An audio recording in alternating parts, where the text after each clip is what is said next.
everybody. Hello to all of my friends and my fellow souls.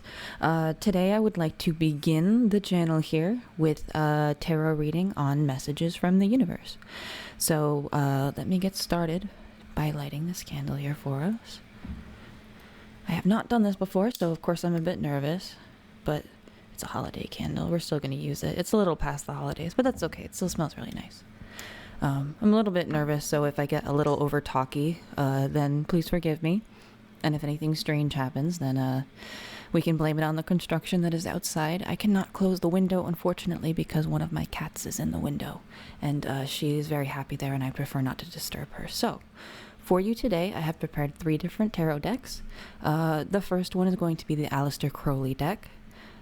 And I can go ahead and show you the back of the deck for this one, as well as the cards themselves. We have, hopefully we can see that, or, oh, no, right there, okay. We have the back of the deck with our lovely geometric patterns, and it looks like a, sort of a combination of a star, more like a flower, but you see what we have going on there. And then the sun on the back of the deck. Get a little bit closer.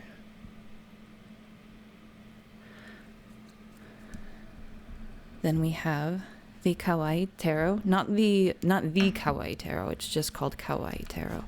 I believe I can show you the I will have all of the artists in the description below. I'm not necessarily affiliated with anyone, so you won't really be seeing much in terms of links, but I can at least tell you what they are. And the High Priestess on the back of this deck.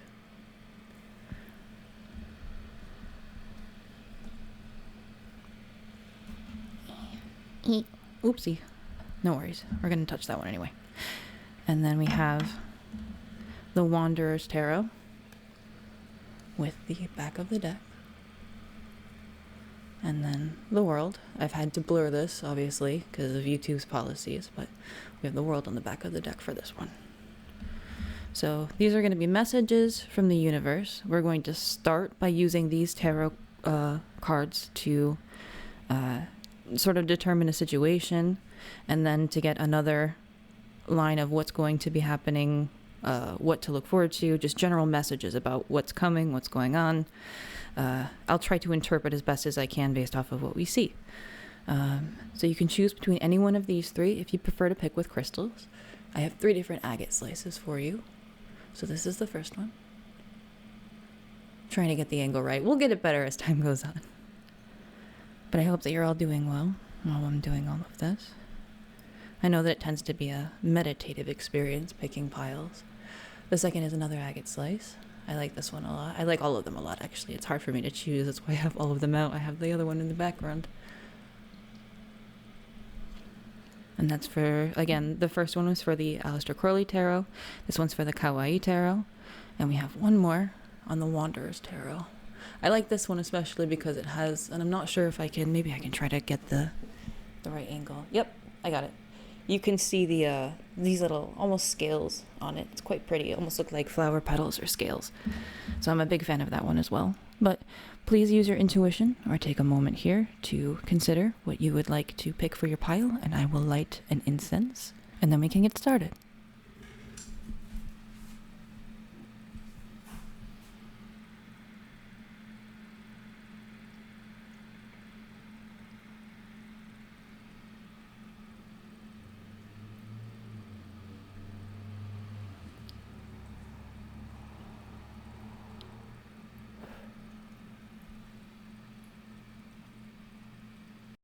Alrighty, so allow me to clear away these piles so that we can begin with our first pile.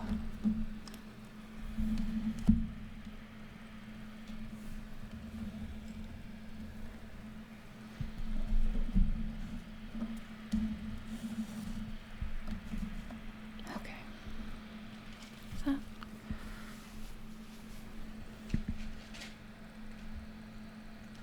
Actually, no, I want to do this a bit differently.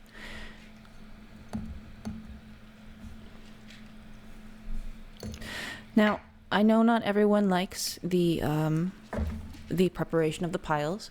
So I do the piles individually when I prepare them. I've seen a number of different ways of doing this, but I prefer to do them individually. So for this purpose, I think I'm going to make sure that you have a little timestamp if you'd prefer to skip it. But let's see, from messages from the universe. Universe, can we know what it is that pile number 1 should be hearing? And I would take I need about 6 cards. Shuffling a little hard there on the deck, on the desk. Trying to make sure that everything is visible, but it can be a little bit difficult sometimes. I know that one of these decks I'm gonna have trouble with. The Wanderer's Tarot is kind of hard for me to shuffle, but this one is very nice. I just got a number of these, so you'll have to forgive me if I take a moment to understand what's going on with them, but we can still do our best. As we always do.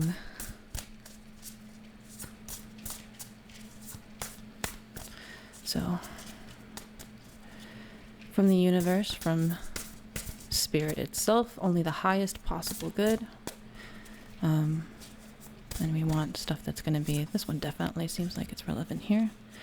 I'm going to go with that because it doesn't seem to be super interested in sticking, although I'm tempted here as well.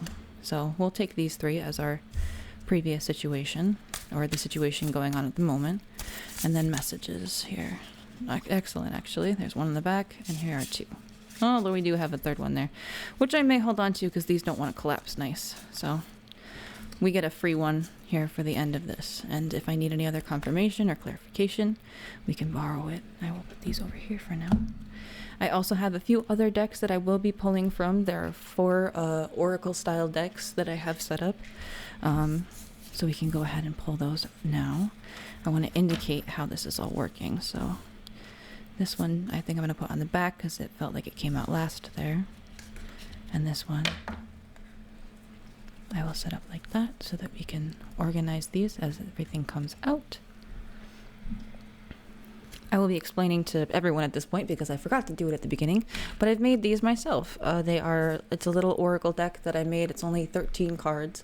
It's just watercolor, paper, and paint, and then Sharpie. Not all of them are incredibly gorgeous, but you know, I would love to take at least 1 or 2 if they decide to fall out that way for each pile.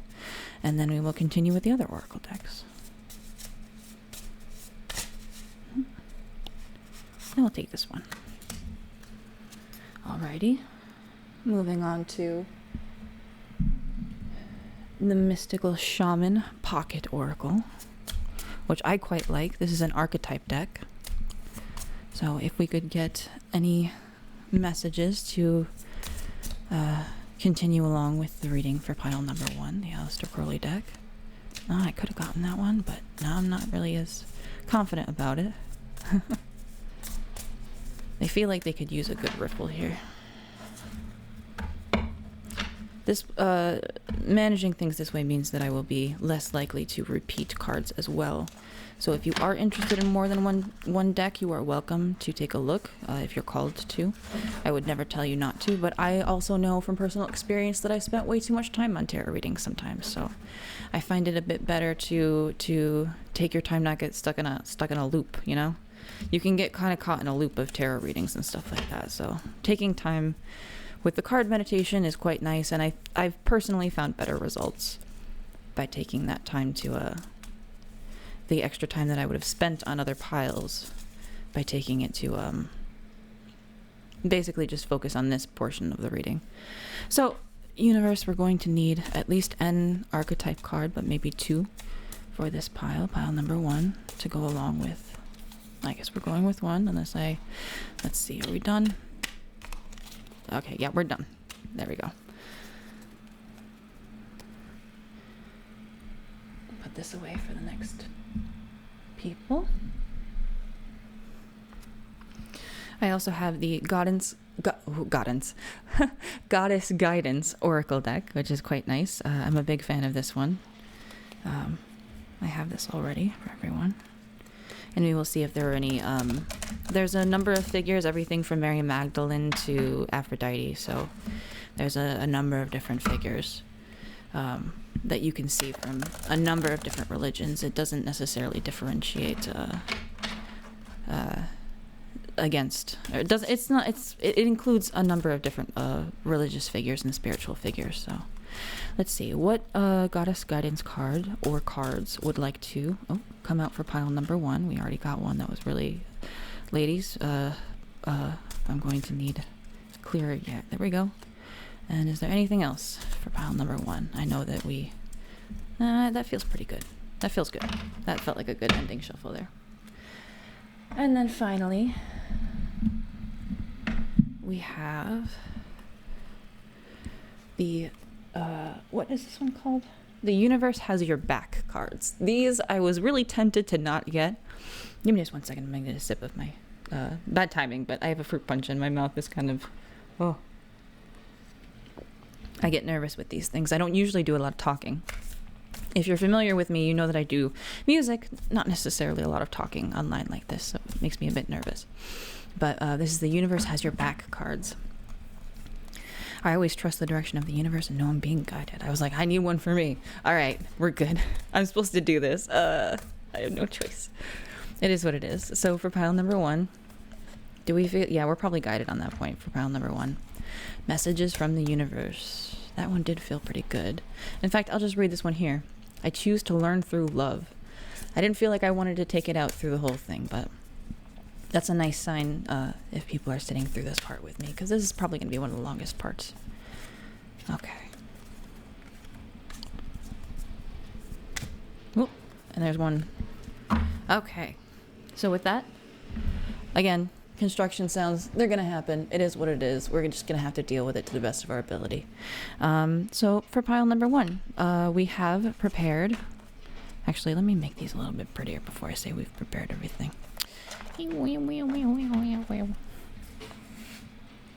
I'm just hearing bombastic side-eye from the universe. Like, come on, I'm trying my best here. Relax. It's okay if I'm getting side-eyed by people who are better at the readings at this point. I'm just starting out. I've done readings for myself for many, many years, and it's been a positive source of knowledge and learning for me.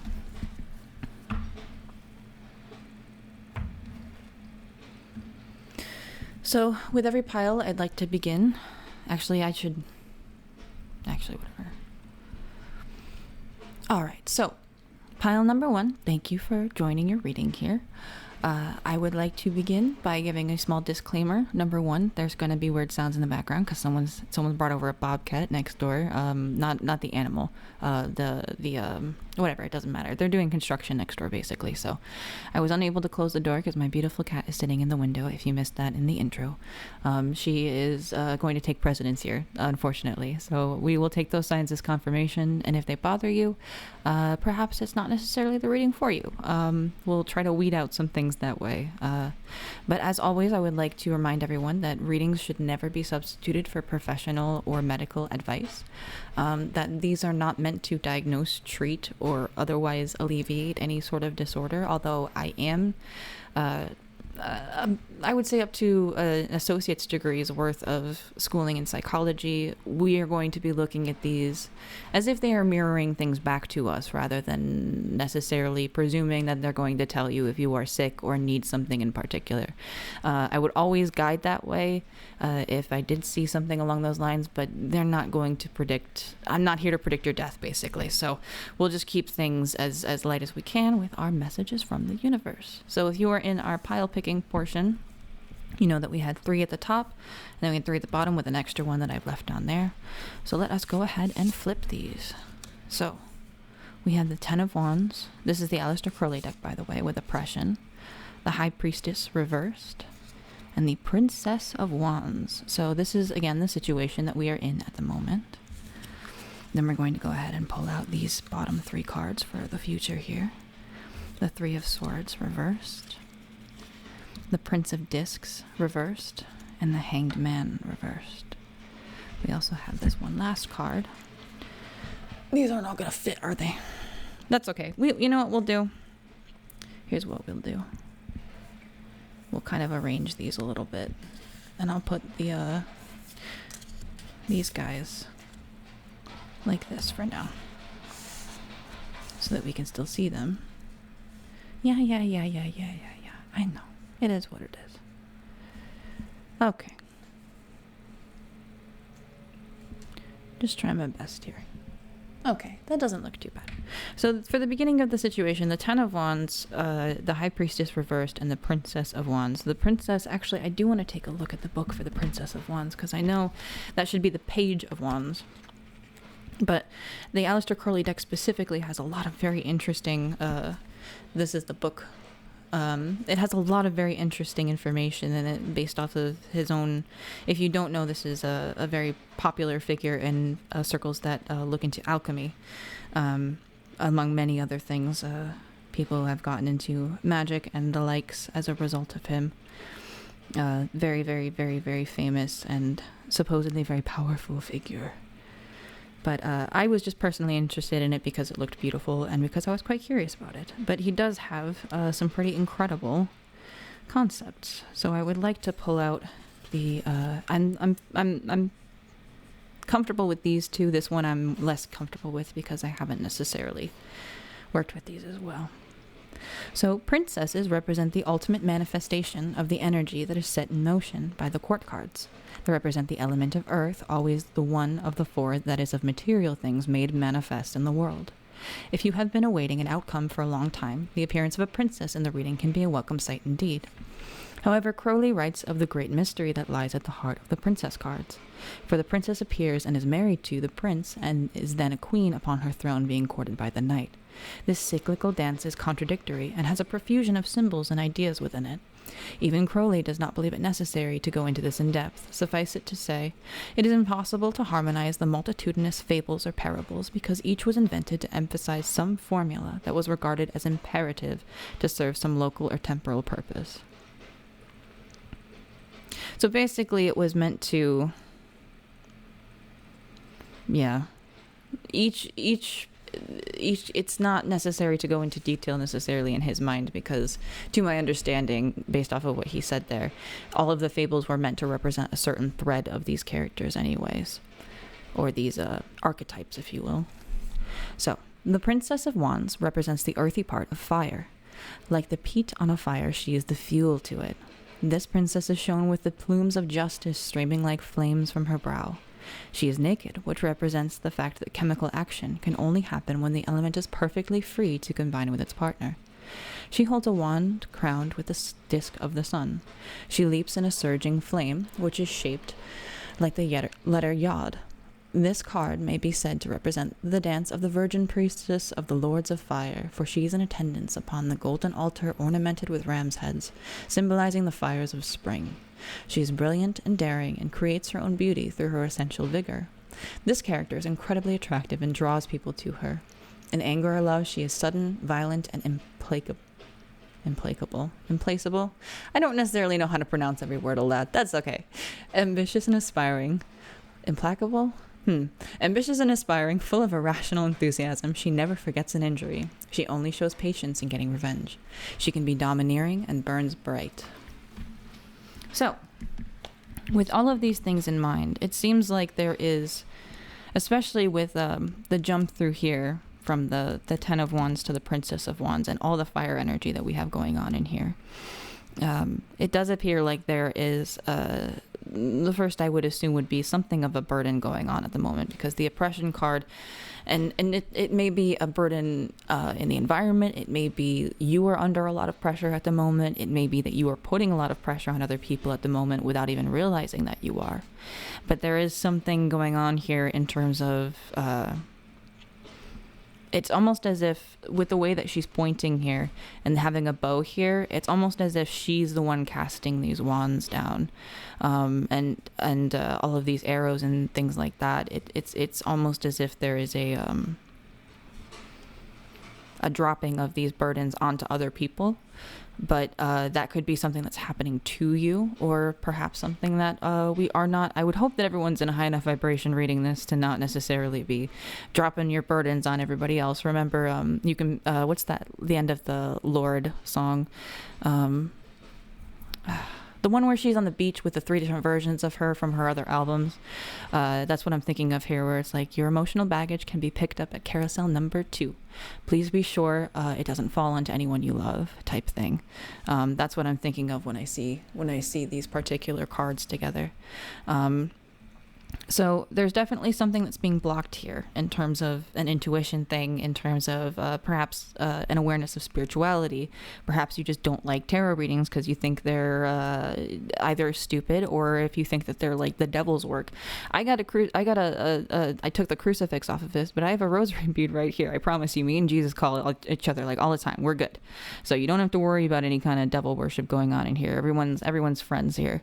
But specifically speaking, in terms of it being kind of a stupid thing, consider it from the point of psychology. If it is accurate, what conclusions are you coming to? Because the high priestess being blocked, and I will very gently unblock her for the course of this time that I talk about her, and we can take a look at these cards as well, because they are quite beautiful. She is a very, I don't know exactly the word I'm looking for. She's a huge figure in this.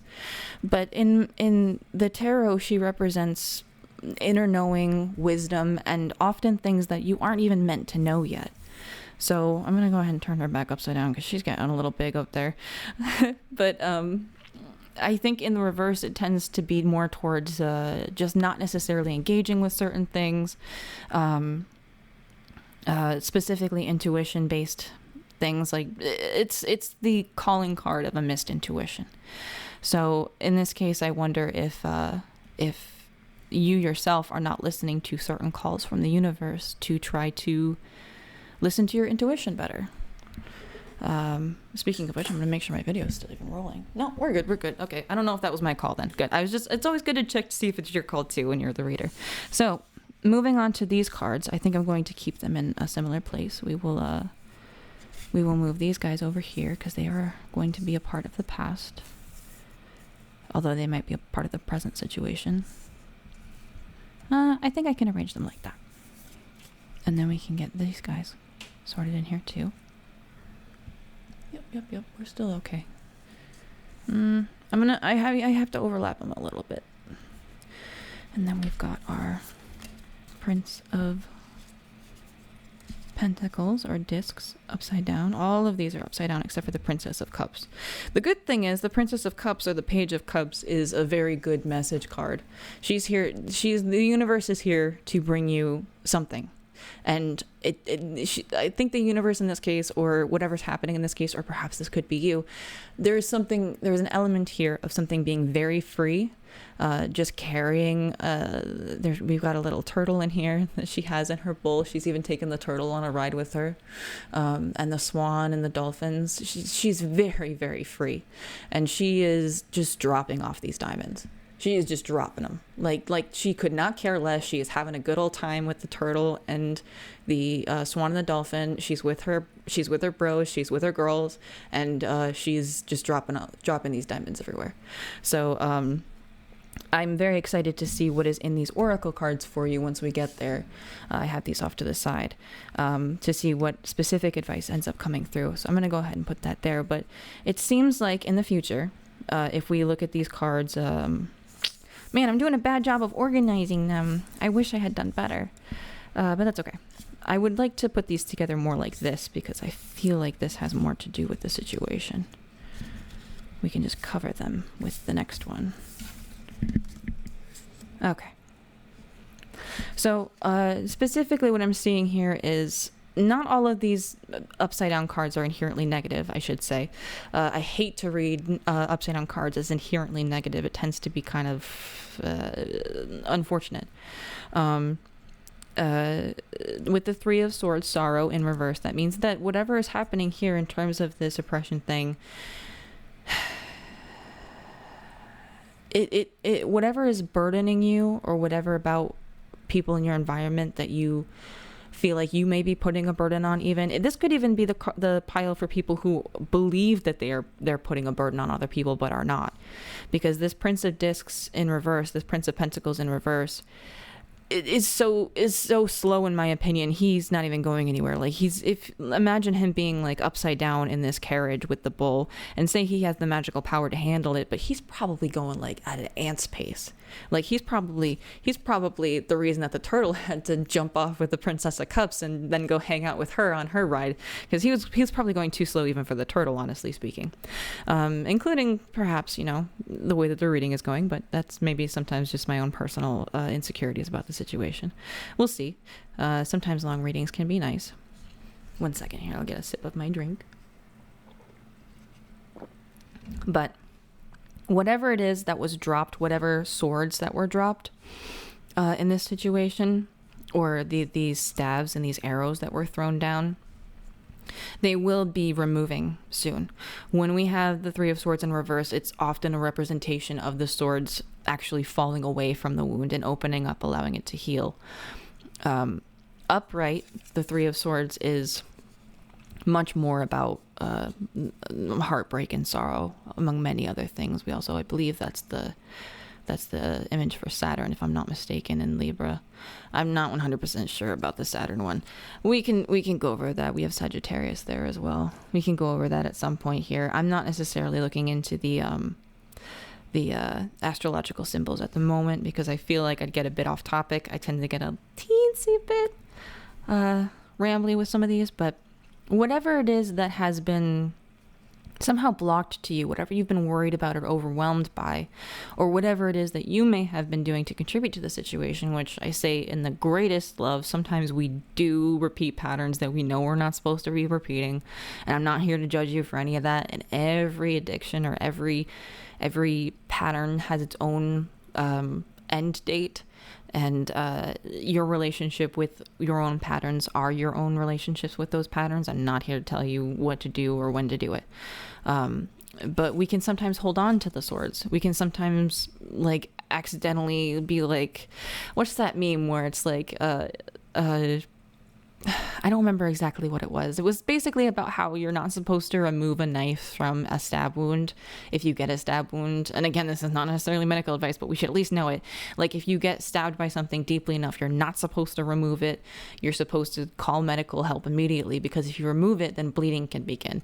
And if you remove it, definitely do not put it back in. And that's the part that I was thinking about, because then you've just stabbed someone twice.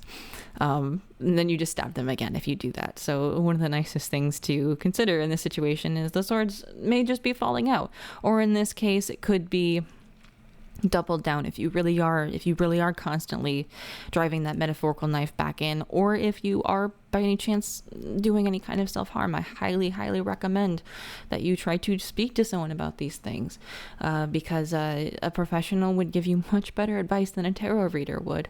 But tarot can always be done in conjunction with it if it is a calming and comforting thing for you. So but either way, whether it's a personal, professional, or a personality issue, it is something that seems to be being overcome very quickly.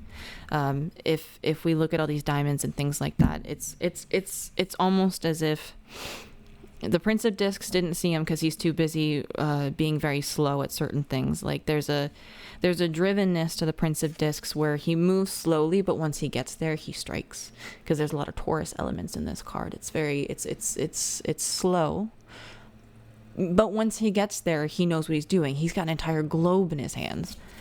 And the Prince, I believe,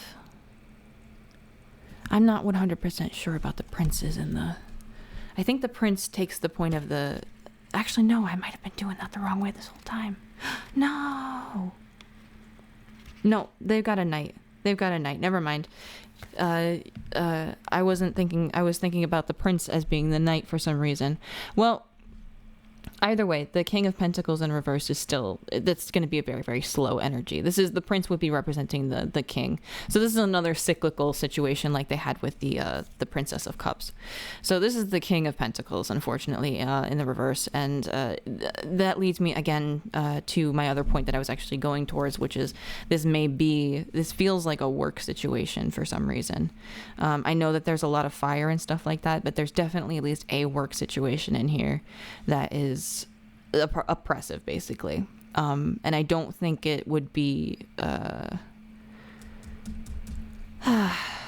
it could also be a situation where resources are very, very, very difficult to come by. And that is also something that I would be looking at here. But either way, it seems that although you may feel better about the situation very quickly, it seems like it's still going slowly and things aren't working out very well. This being below the High Priestess card being very important because there's something that you haven't yet surrendered to. There is something that is actively blocking what you want, the things that you are passionate about, the things that you are looking for, and you letting go of certain things. There's something that's actively blocked because you won't let go. The Hanged Man is about surrendering to the experience. And you see, if he's also in the water, as well as the Princess of Cups here.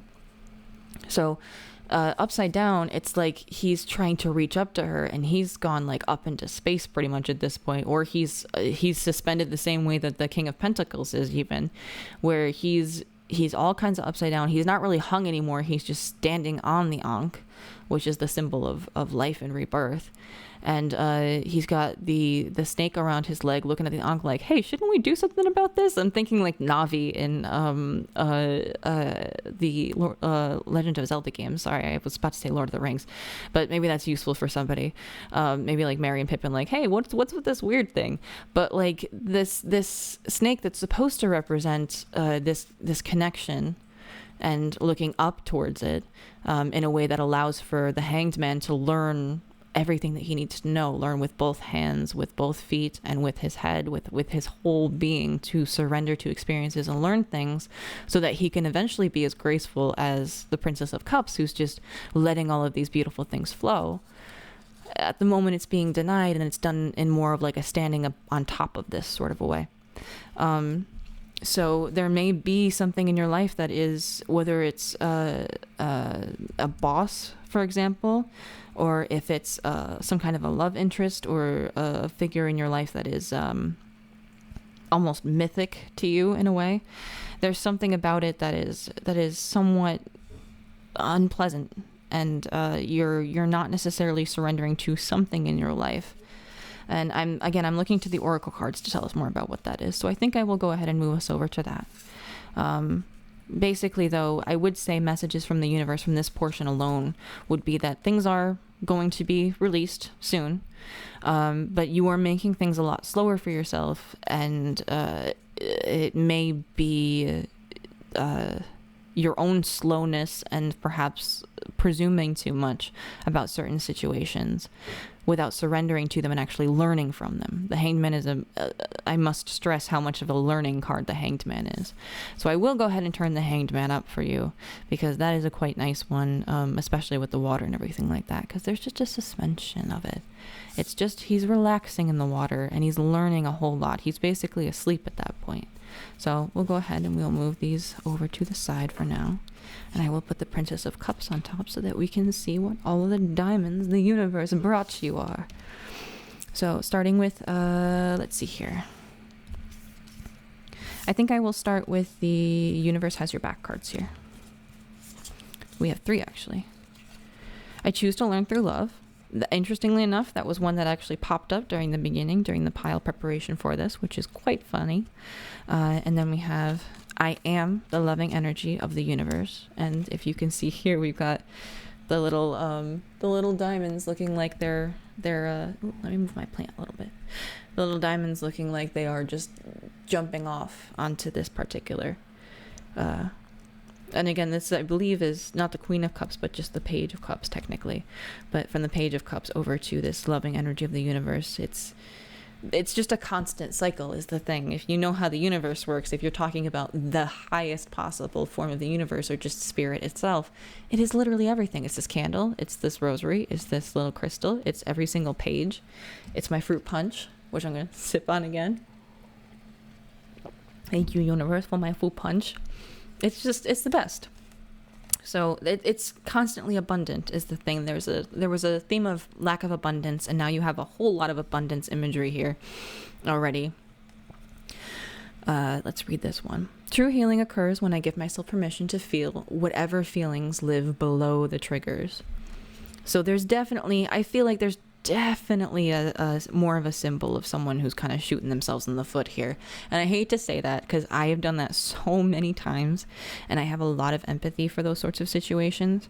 But truly and honestly, it can be better to actually give yourself permission to understand what it is below those things. Like, are you angry? Are you unhappy? Are you sad? Doing your emotional literacy, just trying to name the feelings. As long as you're in a safe place. Like if you're at work and you're going to start crying and you don't want to start crying at work, save it for a private time. And I hate to say that because we can't always control when that happens, and I would never judge anyone who's just crying at work. But you should be protecting your emotional space. So make sure that you are either with loved ones that you can trust, with people that you are willing to share these things with, or just on your own in a safe space with the ability to contact someone if you really need any help. But it truly does. You can learn through love, and that love can be just loving yourself in these situations. The universe loves you unconditionally. Clearly here, there's so much about love in the universe here. The universe wants to give you all that it can, and it wants so desperately to be like, hey, look, I have all these beautiful things for you. I know things were hard, but I want to give you things and I want you to be happy. And it's not like I feel like some people have seen like in Spirited Away, for example, the example of No Face with Sen, like just handing things that turn to dust in the end. I feel like you've had a lot of that kind of a situation going on, some of you, where you've been handed things that were said that they would be better and they're not necessarily better a lot of the time. So it can feel hard to open up to that, but the universe itself, and I'll pull this one. Give yourself the love you want to receive. The universe, I'll put this up here for now so we can still see it. The universe itself is love. God is love. That is, it's written in so many, a bajillion different ways. But you can't be the universe without also being love, because that thing was already designated as being higher than the emotion that we categorize as love. So all love that exists at any given time, even if it's just love that you are giving to yourself. And this card specifically, the one that I made, this is specifically like the date yourself card. Like treat yourself, date yourself, be kind to yourself kind of a card. So I will move on to our archetypes here. So we have the Sweat Lodge, which is a very interesting card. That's about going in and finding out the answer. So we definitely have a lot of that going on. And the Staff. And for this, I think I'm going to go ahead and just at the risk of shooting myself on the foot with the spiritual concepts here. If you want to view this as just a psychological examination of the cards, then you're more than welcome to. I like to just let that be something I do not understand in this regard. That's just my preference. But I will be linking a Star Kid musical down in the description called Firebringer, where I forget the name of the main lady. I forgot. Jamila. Jamila sits down with the leader of the tribe, Molag, and Molag is about to tell her some very, very sad news. So she's like, here, hold my stick. I know you like that. And I was like, I desperately want other people to be able to see that, because I think so often about like the universe just immediately being, here, hold my stick. I know you like that kind of stuff. Like just hands off her walking stick so that someone else can hold on to it and just keep it in her arms, because it makes her nervous to hear this without holding on to something of Molag's. And it's very, I bumped my thing. It's very sweet. So for these two, I will be pulling out the little pocket oracle, the guidance book here, so I can read them to you. The Staff I am actually not quite familiar with at the moment, so we will get to know it together. The Sweat Lodge is number 54. Number 54, the Sweat Lodge. The Sweat Lodge represents the womb of Mother Earth. Volcanic stones are heated in a fire outside, then brought into the lodge and placed in a shallow hole in the center. Participants sit in complete darkness around the red-hot stones to sweat away old habits and beliefs and heal disease. When you return humbly to the womb of the mother, you are offered second chances. This is a time to journey inward into the dark and hidden places of your soul to reconnect with the ancient earth wisdom. You can also create a sacred and intimate space in the dark by lighting a candle. We have a candle lit. Observe what emerges, and without judging it, invite it to bring you its gifts.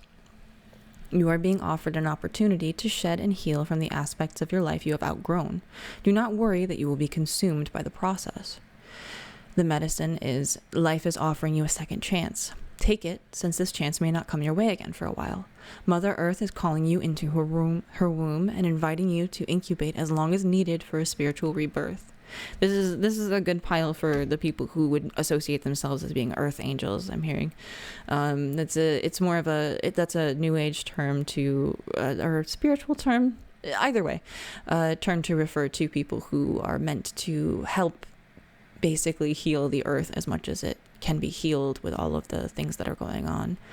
All of the we won't go into detail about it. We're just going to keep ourselves here. We all know the world is kind of dark. Anyways, give yourself time to be with your darkness, your fears, your pain, and your seeds of beautiful potential until you come out the other side free, wise, and full of creativity.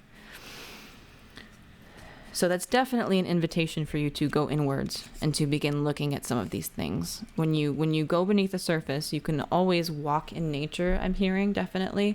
Going on walks, especially because we have this person.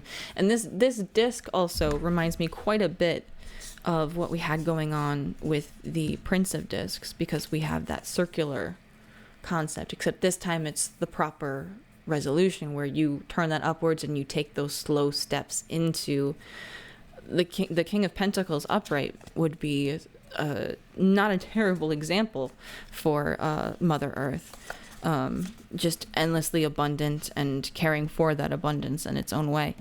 But there's really a call to perhaps go on some walks and to definitely go inwards.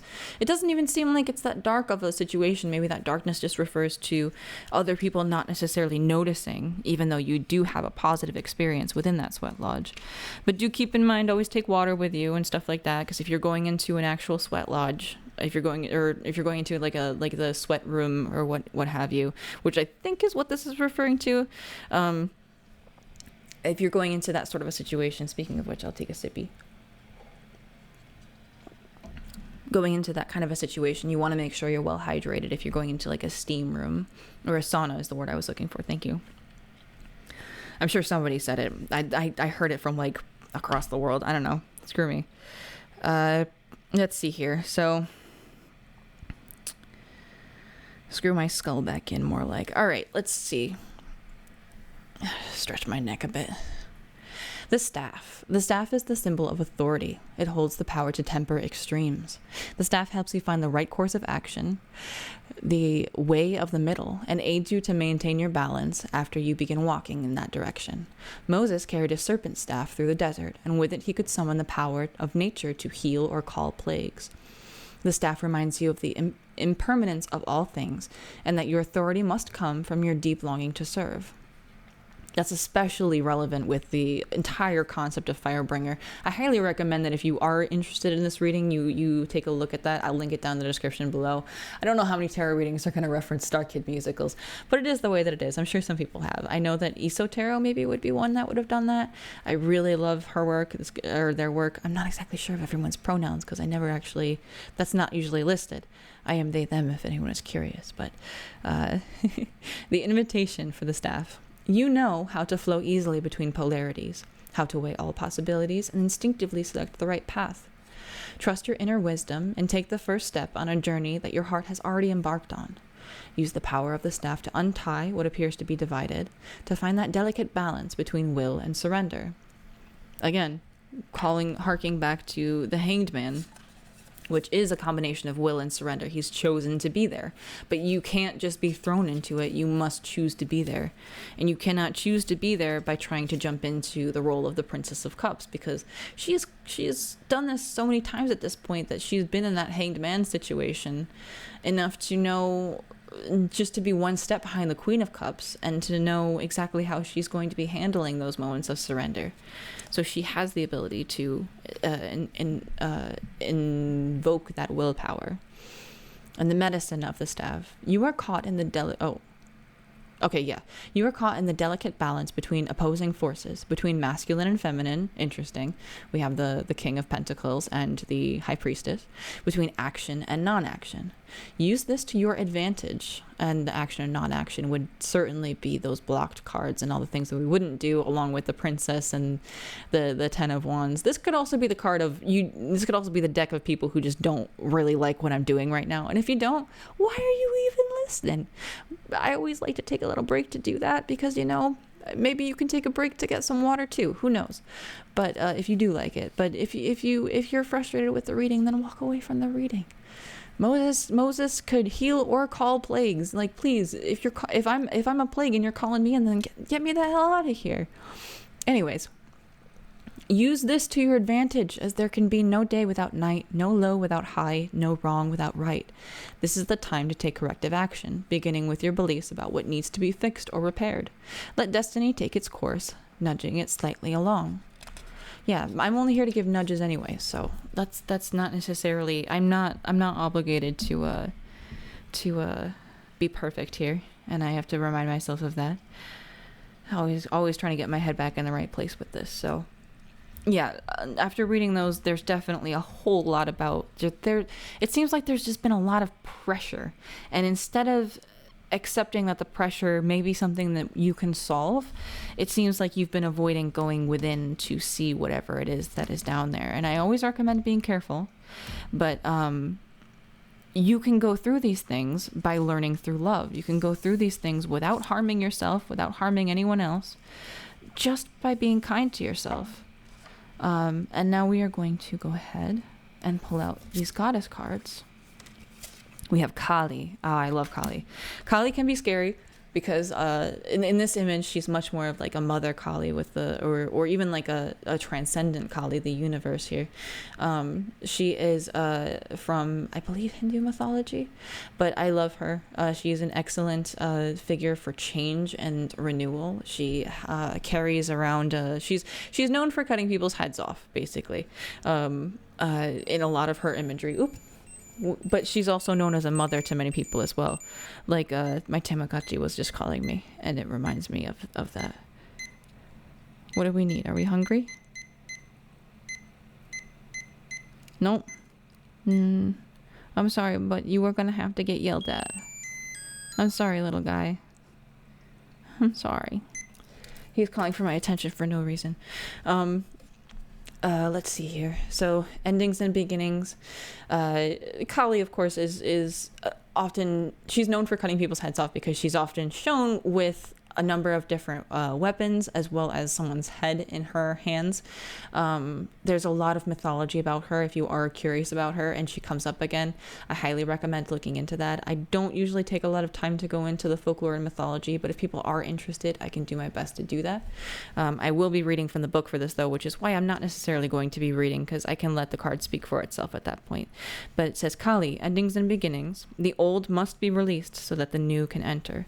And that's very in line with what we've been seeing here. There's something specific that's being blocked because we're just not necessarily, I didn't realize that my cards were down so far. We're not necessarily working in line with things the way that the universe would like us to be, for us to be ready for what's happening. Like we're not going to receive certain things when we're not ready for them. Otherwise they could kill us. Like if you were to aim to want to be like an incredible archer, for example, they would never start you doing something that would ruin your arms forever. So you have to start with the internal work. Otherwise you end up running the risk of harming yourself or other people. Again, with the picking up your baggage at carousel number 2, making sure it doesn't fall on yourself or anybody that you love. But then Diana, who is a goddess of the moon here as well, has come to your reading.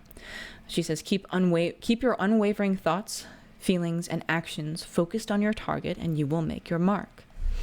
This is definitely, these two cards together, these two especially are very, very good with the emotional and the ego deaths and those sorts of spheres as a whole. We can see we have the third eye here, which almost looks like a jaguar or tiger's eye. It's quite beautiful. And then we have the same thing with her, the same focused expressions on both of them. And both of them are seeming to bring their own individual skills as archetypes, as goddesses, to the reading. So I will go ahead and finish off your reading with these lovely these lovely 2 cards. I will start with Kali. I'll start with Ma Kali. I don't think it's necessarily that form. However, all right. About Kali. This ultra-powerful Hindu goddess is feared by those who don't understand the natural cycles of birth, death, and rebirth. Kali is the embodiment of Mother Nature, who cleanses away the old with natural storms and fires to make the ground fertile for new crops and life. Kali is the ultimate get-things-done goddess, and she's a powerful ally to those who call upon her. Like a wise sage mother, she'll push you beyond your comfort zone to reach the heights of your potential. So she does have like there's like a smile to her in this, almost like she's like, yep, no, you're going in the pool, kid, and then just going like that. Although Diana does have some push here as well, with a little bit more like a guidance situation. And the Lotus, of course, there is no way that you can fall in this situation. This isn't a cutting of heads off situation or a feared situation. But if you are afraid of rebirth, then it would be good to be listening to this particular message from Kali. So I sing praises to those whose hearts accept the universal order, which only appears to be chaotic and ever-changing. In actuality, everything is designed down to the smallest detail to be in perfect operation. The dance of the universe is a happy one, with energy swirling and twirling in a never-ending celebration of life itself. Join this dance, dear one, and enjoy the remarkable journey of the weavings of the story of your life. Do not fear what appears to be a change or a loss. It's only the transitioning orbit of your energy interplaying with you and your loved ones. It is only the transitioning orbit of energy interplaying with you and your loved ones. That's very important when we think about emotional situations. Embrace it as evidence that you're alive. Embrace your deepest emotions as a signal of your true human essence. And again, the transitioning orbit reminds me a lot of the moon and the moon phases. We can go through phases with people in our lives. It may be, if you're under stress with other people, that may not always be the case. It may be like you're back and forth on certain things. But if you're back and forth on certain things and you know someone might not be good for you, you can consider asking Kali to show herself a bit more in your life and see if you can't. If she will cut a head off if she needs to. I do not even hesitate when it comes to her. Even now, it's just like ego death, and I'm immediately done. An excellent goddess to look for those sorts of things, because she even in her bloodlust in one myth, the moment she noticed that she accidentally stepped on her husband, she immediately stopped what she was doing, despite how powerful and terrifying and whirlwind she can be. Immediately slowed down to think about the situation. In that case, having her own sort of an ego death, and thus would be quite good at getting people to realize if they're either stepping on others or if they're perhaps stepping on themselves. Because give yourself the love you want to receive. You could just be hurting yourself with some of the things you're thinking, but she's good to get you out of those patterns. Diana is a Roman moon goddess. She carries the silver sword given to her in her childhood by her father, Jupiter. Because her mother bore Diana and her twin brother painlessly, Diana is associated with healthy childbirth. She also loves to spend time out in nature and is particularly fond of oak trees and watching over wild animals. You can call on her to help you with animals, painless childbirth, and connecting with nature and the elementals. Well, there's more to her beyond all of that. There's certainly, you can call on her if you would prefer for things such as intuition, to be able to make your mark. But she's already giving you advice here and just keeping your thoughts, feelings, and actions focused on your target. And remember, your target is not the same thing as your environment. Do not get lost. Like if you're hunting and you want to take home a deer or a rabbit or anything like that, you have to make sure you find the thing and you don't just shoot a log, or you don't just shoot yourself in the foot, or you don't just end up not seeing anything in the first place because you aren't focused enough and you keep missing them. That could be a huge thing. Is like, this is definitely like a wake-up call reading for some people. And I will read the message here. Tenacity means sticking to a decision and not allowing outside forces to sway you. Imagine yourself to be like a mighty oak tree with your roots deeply planted into Mother Earth. Feel your solid strength and steady upward growth. Know that no matter what happens, you will succeed. Your branches may twist and turn as you flex towards the light, yet your unwavering intentions will ensure that no faint wind will sway you from your mission. Be in charge of your body, your schedule, and your mind, and keep them focused upon your target. So these are all cards about staying positive, especially when you're going into that darkness, and knowing that you have help available. And if you would prefer help staying focused, you can certainly look into therapy and things like that. I also find it useful, if you are spiritual, to try to invoke these sorts of beings, energies into your life.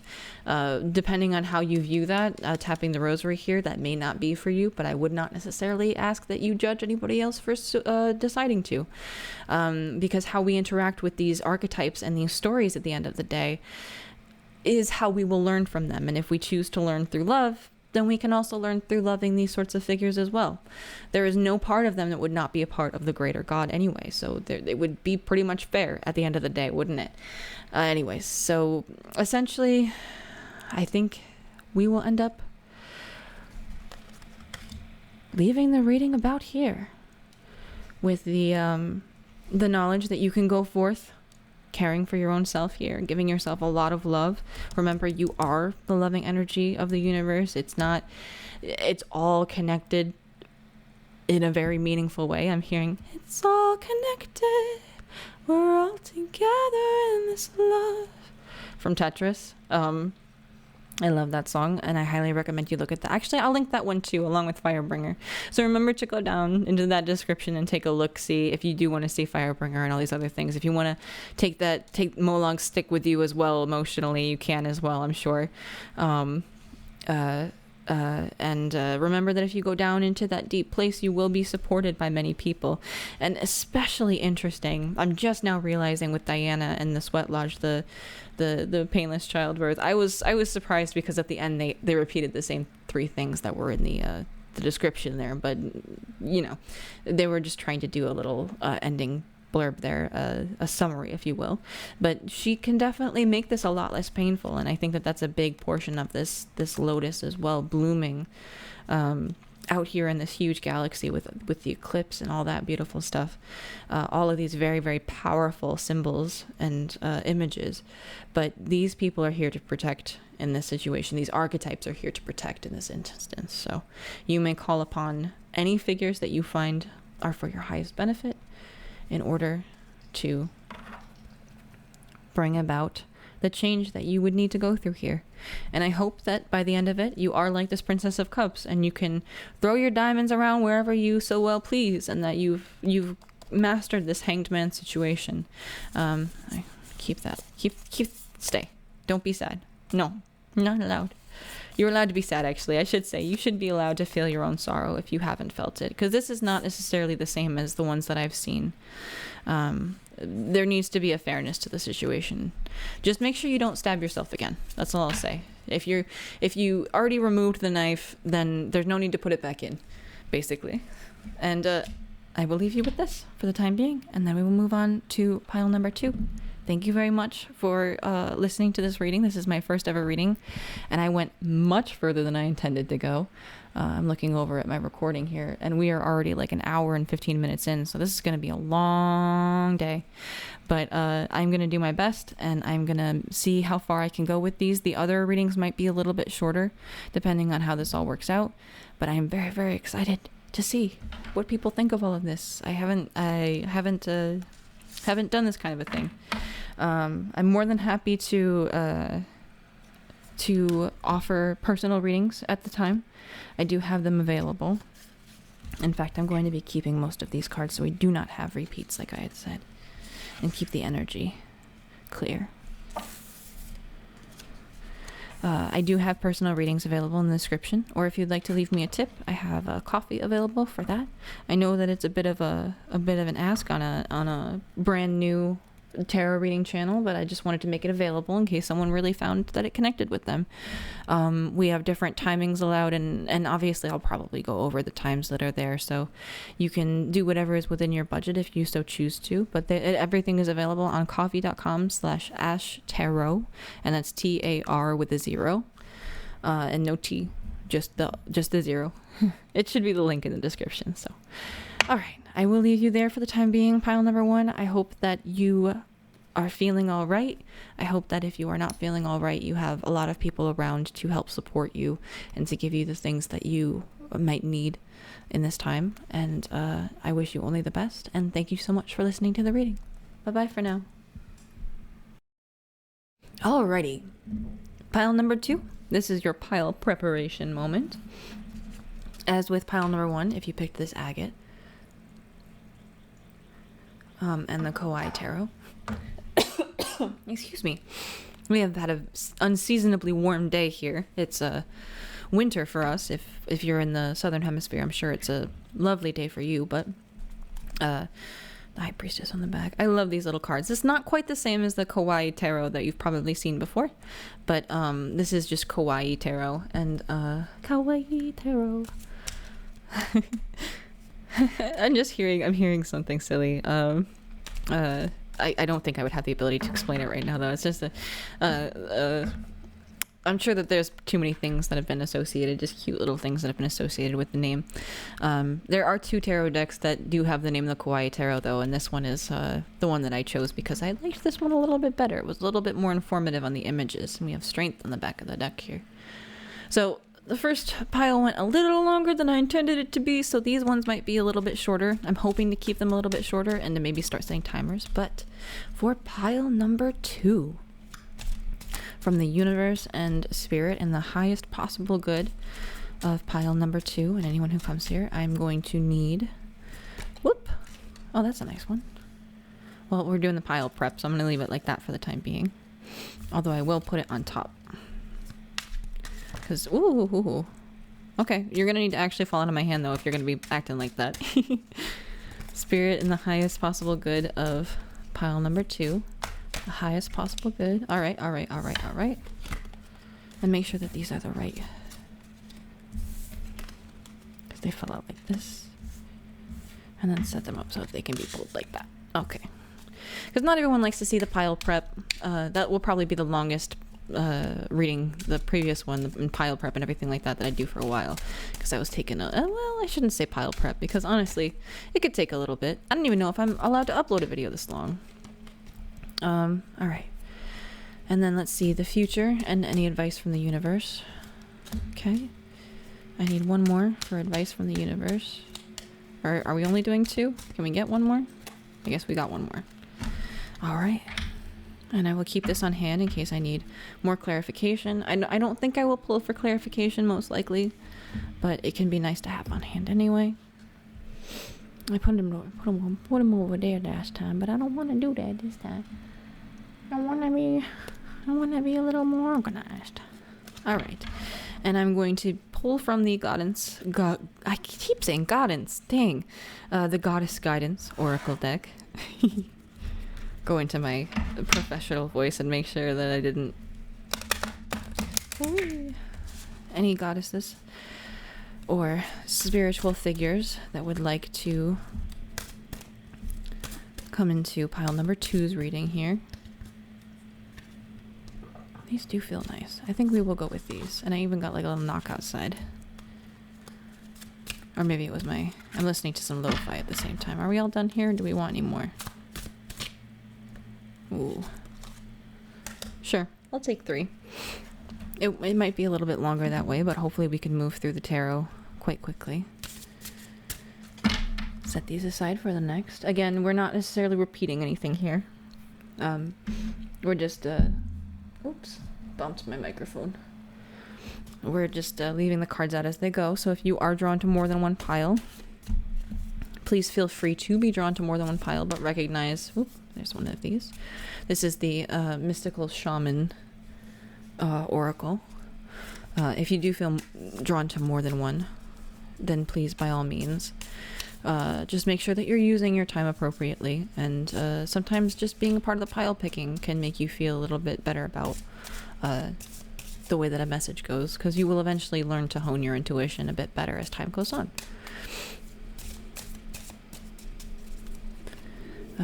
Again, though, if you have the time, if you're just doing something else in the background, why not just have... Oh, and we got just one that fell out. Beautiful. I like to do 2 of these, so I think I'll keep that at that, unless there's really something that... Oop, okay. The Vision Quest. Alright, there's definitely something here that needed to come out for that then. Alrighty.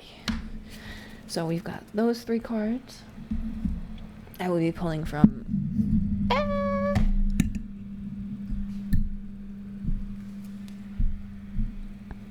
I had to block out that sound for a second because I definitely hit my microphone that time. The universe has your back cards. That was a very loud noise, and if it sounds okay, it might still be in there, but that didn't look good on the waveform situation. So for pile number 2, universe, what messages do you have? Is this a message?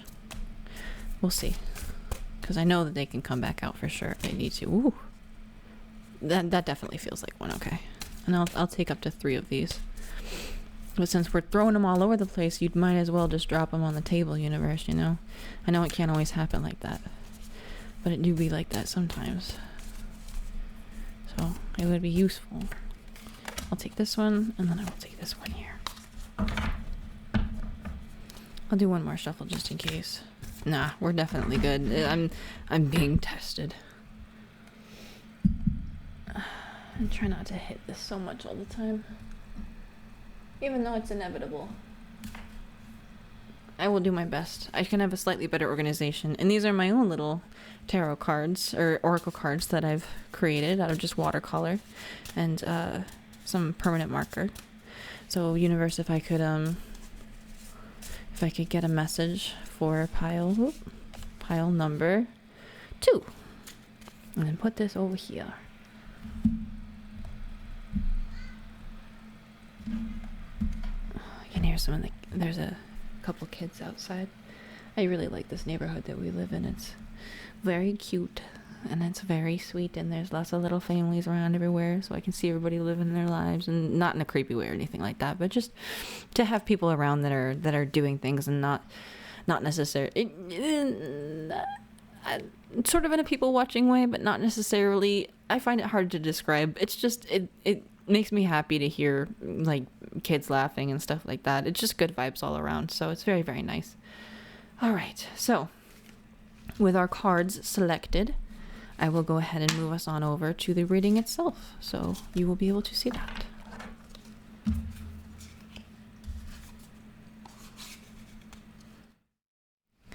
Okay, pile number 2. Your cards have been all shuffled. We have your oracle cards off to the side, as well as your tarot cards. So let us begin. We have the Chariot, which fell out upright. Already an excellent, excellent sign. This is, again, the Kawaii tarot, if you've chosen this one. We have a little froggy here, and he is just having the time of his life with all of these butterflies that are leading on this lily pad through the sky as he raises a staff into the air, or a spoon, maybe a needle. It's very, very cool, though. He's got a little cape on and everything like that. Oh, I didn't even have it in the right spot. Now you can see. Sorry about that. Very, very cute little guy with his little butterflies and the staff and his little cape, or her little cape, or their little cape. But just the beautiful butterfly imagery, this guy rising above all the lotuses. Very, very nice. Little froggy. Then we have the 4 of coins reversed, which is actually pretty good still. Very, very good. And the page of coins. Okay, now I can see what's going on here. You are, you're already doing pretty good. You're probably already saying like, yeah, I'm all right. Or at the very least, the situation seems like you've just recently gotten some good news. Like something seems to you've let go of something and you have some kind of good news. Whether you've opened up that acorn or not is up to you, but there's definitely something going on here. Things are in bloom for this pile, very much so, even though it's the middle of winter for us. It might not be for you. Spiritually or physically, it matters not. It is still in bloom. These lotuses as well were represented in pile number 1, so I'm being called to mention that for people who look for synchronicities between piles. But again, I don't use the same cards between piles for that specific reason, so people don't end up doing too much about all that. I should also say, before I actually begin super reading these again, I will probably I'll just do a disclaimer at the beginning of the video, so you already saw it and you can note my hesitation there, but that's what that is. And then we are going to move on to the next part of this. Actually, no, I'll wait and I'll just read these. Again, there's not really that much that I can even read from this, honestly speaking, other than that there seems to be a whole lot going on, even beneath this little squirrel guy. I don't know if you can see the 4 of coins. 4 of coins is holding on to too much stuff. Four of Coins is just holding on too tightly. But when it's reversed like this, you've let go of a lot of stuff. Like the stuff that you were holding on your head that was really heavy, you've started to let go of. You still have a little bit of stuff here, and that's very nice. But it starts to fall away, and it becomes a more healthy relationship with the attachment to certain things, leaving room for the Page of Coins, which is just lovely messages and good things coming in. It's the Page of Pentacles. This is just overall so positive that I just want to skip right ahead to the universe messages, because what can I say? It seems like everything's doing great. So we've got the Hierophant. You might already be quite interested in tarot cards or something along those lines, or you may have been interested in some kind of organized religion and found that tarot happened to call to you, especially with the rosary over here coming over. It may be that you found like the answers that you were looking for in an unexpected place, perhaps, especially with the Chariot and the Hierophant here, because this really speaks to organized religion and things like that, and the way that things normally work. We have the little unicorn on the rainbow here, just with his little keys, and then we've got all these other unicorns on their own little rainbows with a couple less colors on each of these rainbows. So it's almost as if like there's like pieces of information that you couldn't normally have grasped, that have come to you. Like the Hierophant unicorn has come to visit you, and he brings with him, or she brings with her, the different keys that you would need to unlock different things, which really makes me think of all the colors here. Makes me think of all the different colors we can see in the butterflies here. Like that knowledge has allowed you to float off and learn many different things, especially with this Four of Coins. Let's see how we can relate that. The Eight of Cups. All right, so it's like you haven't chosen to walk away from something, but you haven't chosen to hold on to something. I would call this a very good Hanged Man energy. Like not necessarily leaving, but not necessarily holding too tight.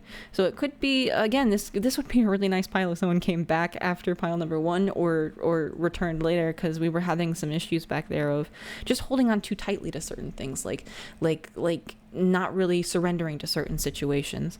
So it seems like this is a very, very nice pile for people who maybe we're holding too tightly in the past, or we're a little bit too wishy-washy about certain things in the past, and now have come to realize, like the advice from the universe being like, you don't necessarily have to walk away from these things. Like I am also the Hierophant. Like the universe is everything, so the universe would also be all of those religions and all that kind of stuff.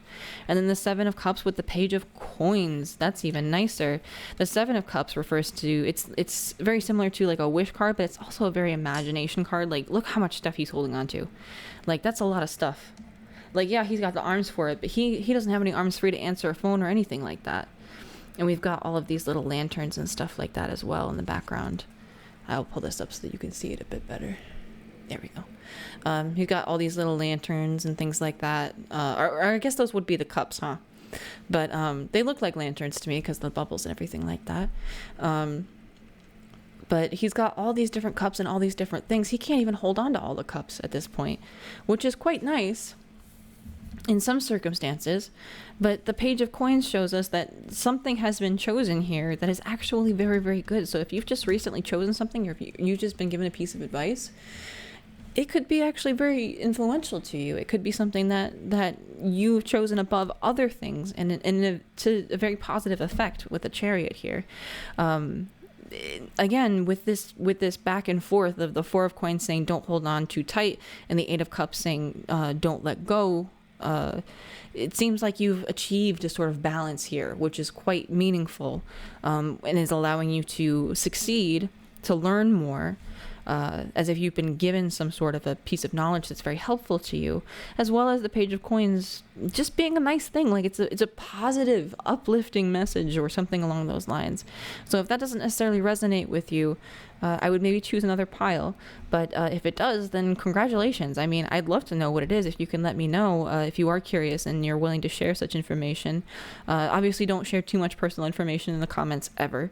That's just not a safe thing to do. I hate to sound like a mom from the 90s when the internet came out, but it's still true. It's a good idea to be more private with certain things. But if you can share just basic details, I would love to hear it, because it seems like something's really going your way here. You've really achieved a sort of balance here. between holding on to things too tightly and the overabundance of things that might be available to you in order to pick the best nut. You got the best possible acorn out of the whole bunch here with this page of coins, and it's really going to lead you on a positive path, I think. And it's almost like it's been ordained this way, kind of a situation. Like, it's like this was already something that was meant to be for you.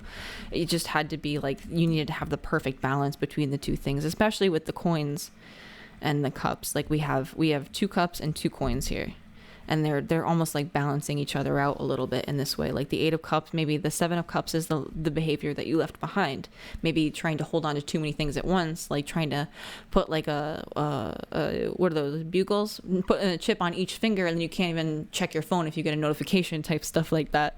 Or realistically choosing between too many options, like having too much on your mind and choosing to just relax and listen to or do one thing at a time.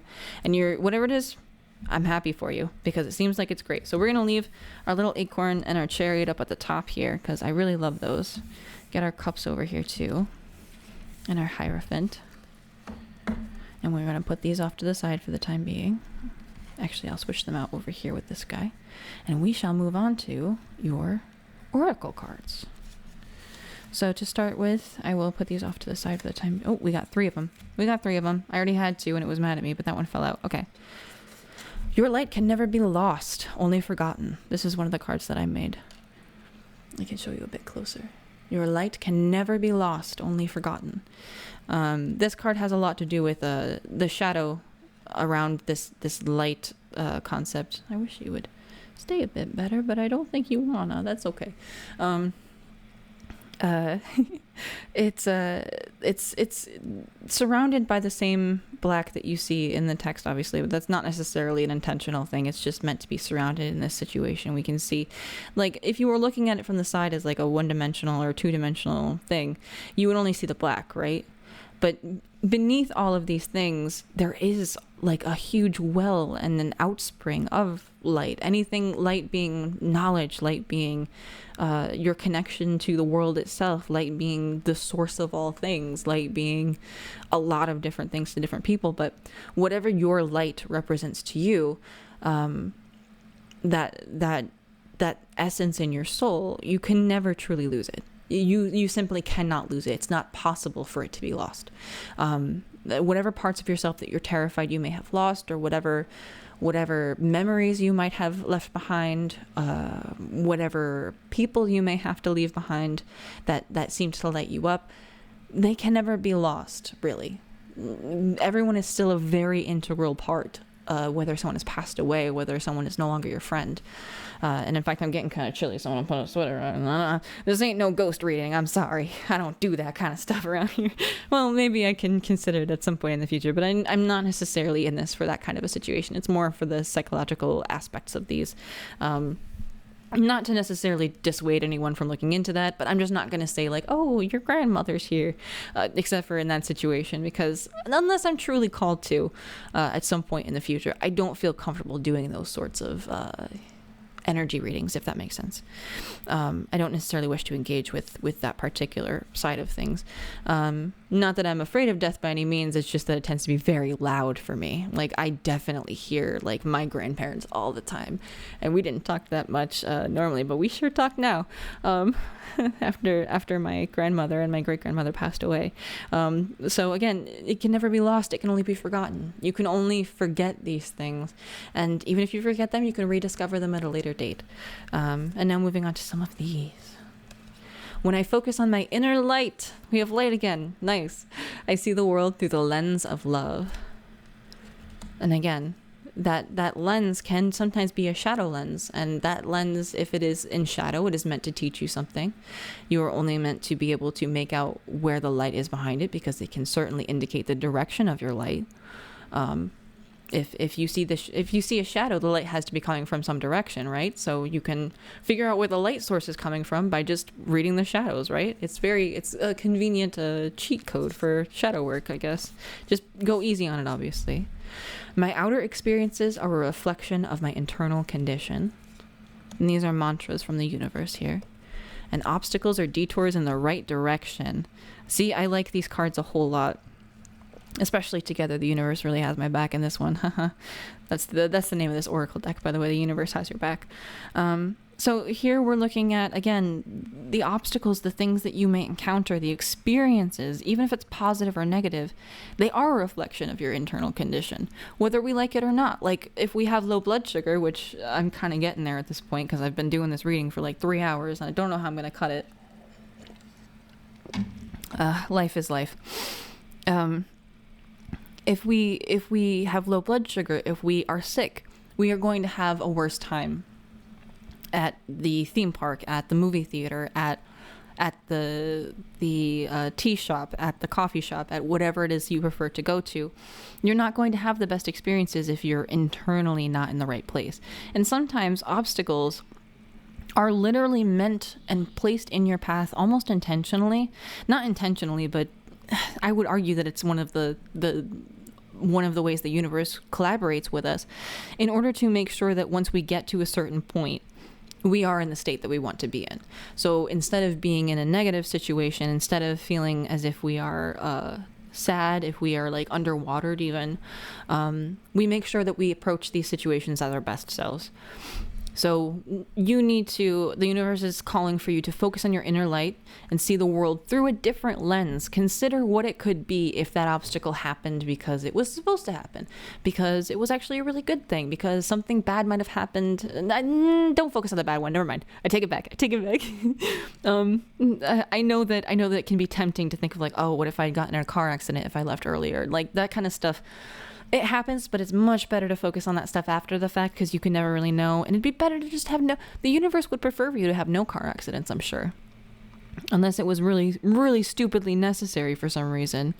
But that is the case of living in a physical world. We have obstacles and we have a lot of things that reflect back at us the situations that we, sorry, I just saw a weird shadow out of the corner of my eye and it kind of spooked me a little bit. That might be my cat. I think it's the cat. I can't tell. It's too late to find out. Oh well. Oh no, it's the cards. I see. It's the shadow of the cards. See? Now I figured out based off of the source of the light that was actually the cards. We might have some kind of ghosty situations going on. So if you're thinking about something like if someone has recently disappeared on you, and I say disappeared because they can't necessarily go anywhere else. It may be a calling from that kind of a situation, but remembering that sorry, we have a car passing here.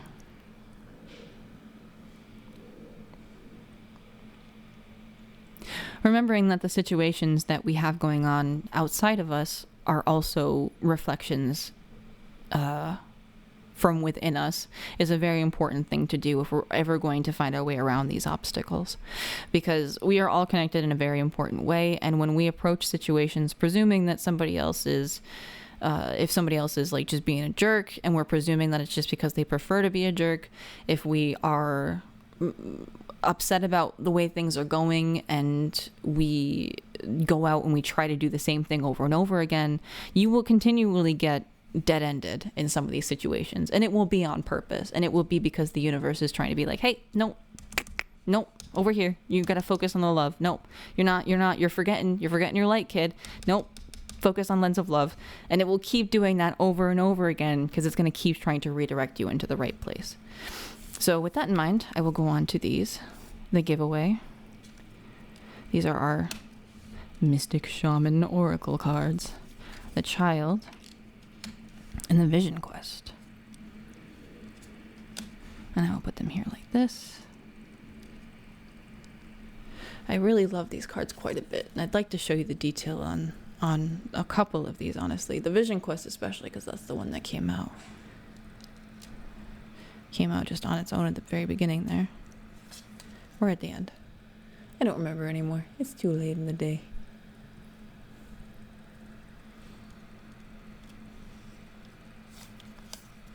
And the Child. Okay. So with all of these cards together, we can take a look at each of them individually. The one thing I'm seeing is that there may be some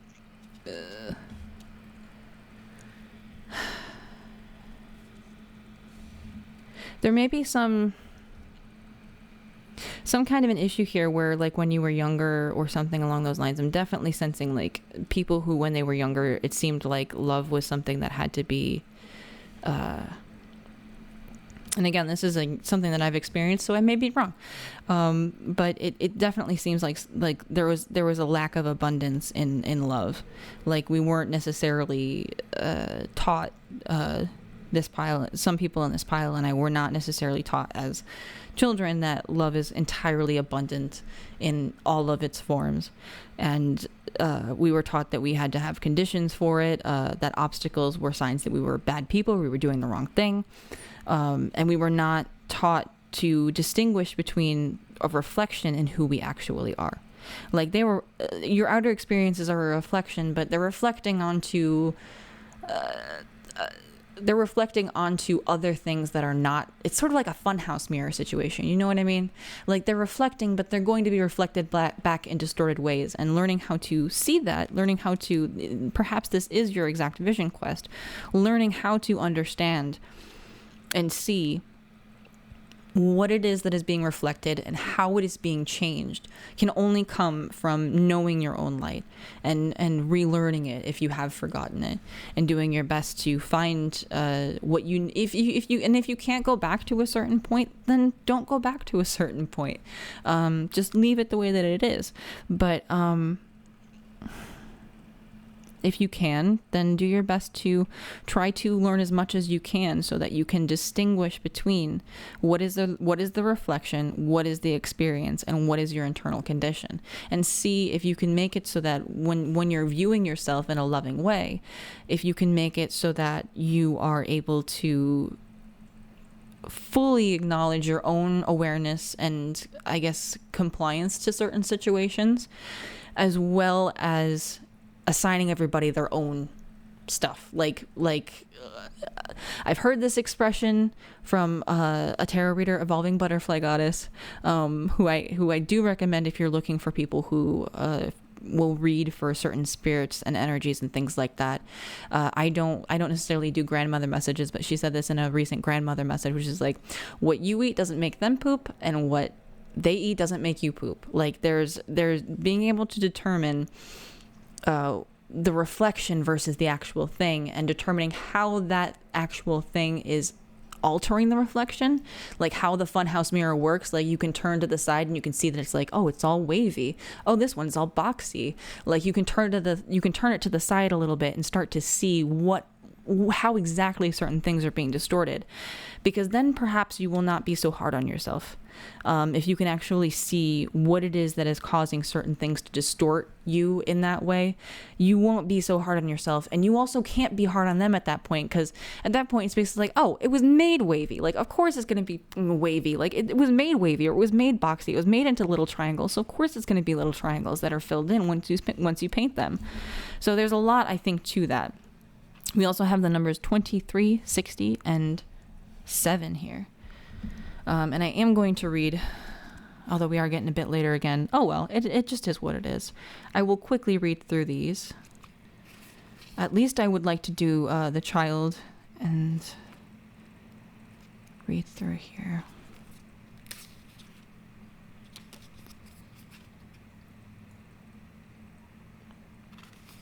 Yeah, there's definitely something about certainly giving away some of your energy here. Like, these are messages from the universe, so I'm thinking this is definitely a card about the universe trying to give you things as well. But you may be giving away a lot of your energy, and you may not want to do that. Like, if you are curious about the Evolving Butterfly Goddesses channel, again, any links to people that I'm thinking about in these or referencing will be linked in the description. But if you are curious about how to handle your energy, she actually has an entire hour, 2 hour long session on it. Like, some people can be around you just because I'm hearing Doja Cat's Paint the Town Red. They just want my love and my energy. Like, maybe they don't deserve your love and your energy right now, or maybe you don't have enough to spare. Like, consider being outwardly more generous to other people, but also maybe pulling in as well, because we have this child card here, and it just strikes me as something that is Yeah, it strikes me as something where there's an attitude almost of like punishment. We have the train in the background. There's an attitude where like certain things were met with punishment or something along those lines. There's something about that here that I'm just sensing in the background. And again, it could just be me, but you know, we can all heal together if you feel like you are in line with it. I'll give this train a second here. You gonna do that again? We'll just leave this as a very casual reading, a casual 3-hour reading. Like, holy crap. I didn't expect for the first one to be so freaking long, man. Here, give me one moment for that train to pass by and make sure that my phone is still recording. And we shall continue.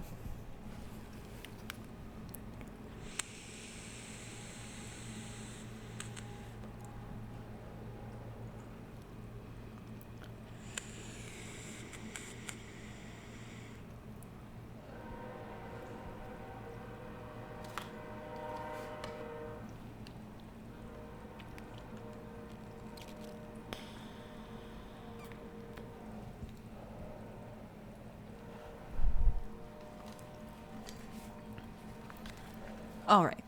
The train is on its way. It's far enough away now. The child, we're going to go with the medicine here.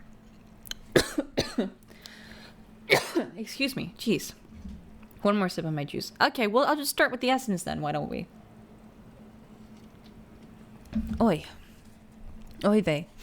All right, the essence of the child. The child knows the way to joy and happiness. The child offers the return of a second innocence, a time born of... I'm definitely getting a choked up feeling from this, so there's definitely something about not being able to even speak in certain situations. Like, this really reminds me not only of like it reminds me of like Flyleaf, Lacey Sturm's new music, or some of the older stuff, like a Cassie kind of a situation. The one where nah, I can't. It's just Flyleaf in general. I can't necessarily link anything there. If I do remember, I'll try to link a song or two down in the description if I find the energy that I'm looking for in this. But there's just something about this that is very forlorn almost in a way. But this is almost like an inner child based reading in a way. But anyways, the child knows the way to joy and happiness. The child offers the return of a second innocence, a time born of wisdom and not of naivete. Naivete. There we go. This card allows you to correct your course and offers you a second chance. It brings you the possibility of redemption and entering heaven while on earth. The invitation. The child is here, and we have some light just dancing across the book. The child is here to release you from the habit of being yourself and to help you acquire a beginner's mind so that you can see life as if for the first time.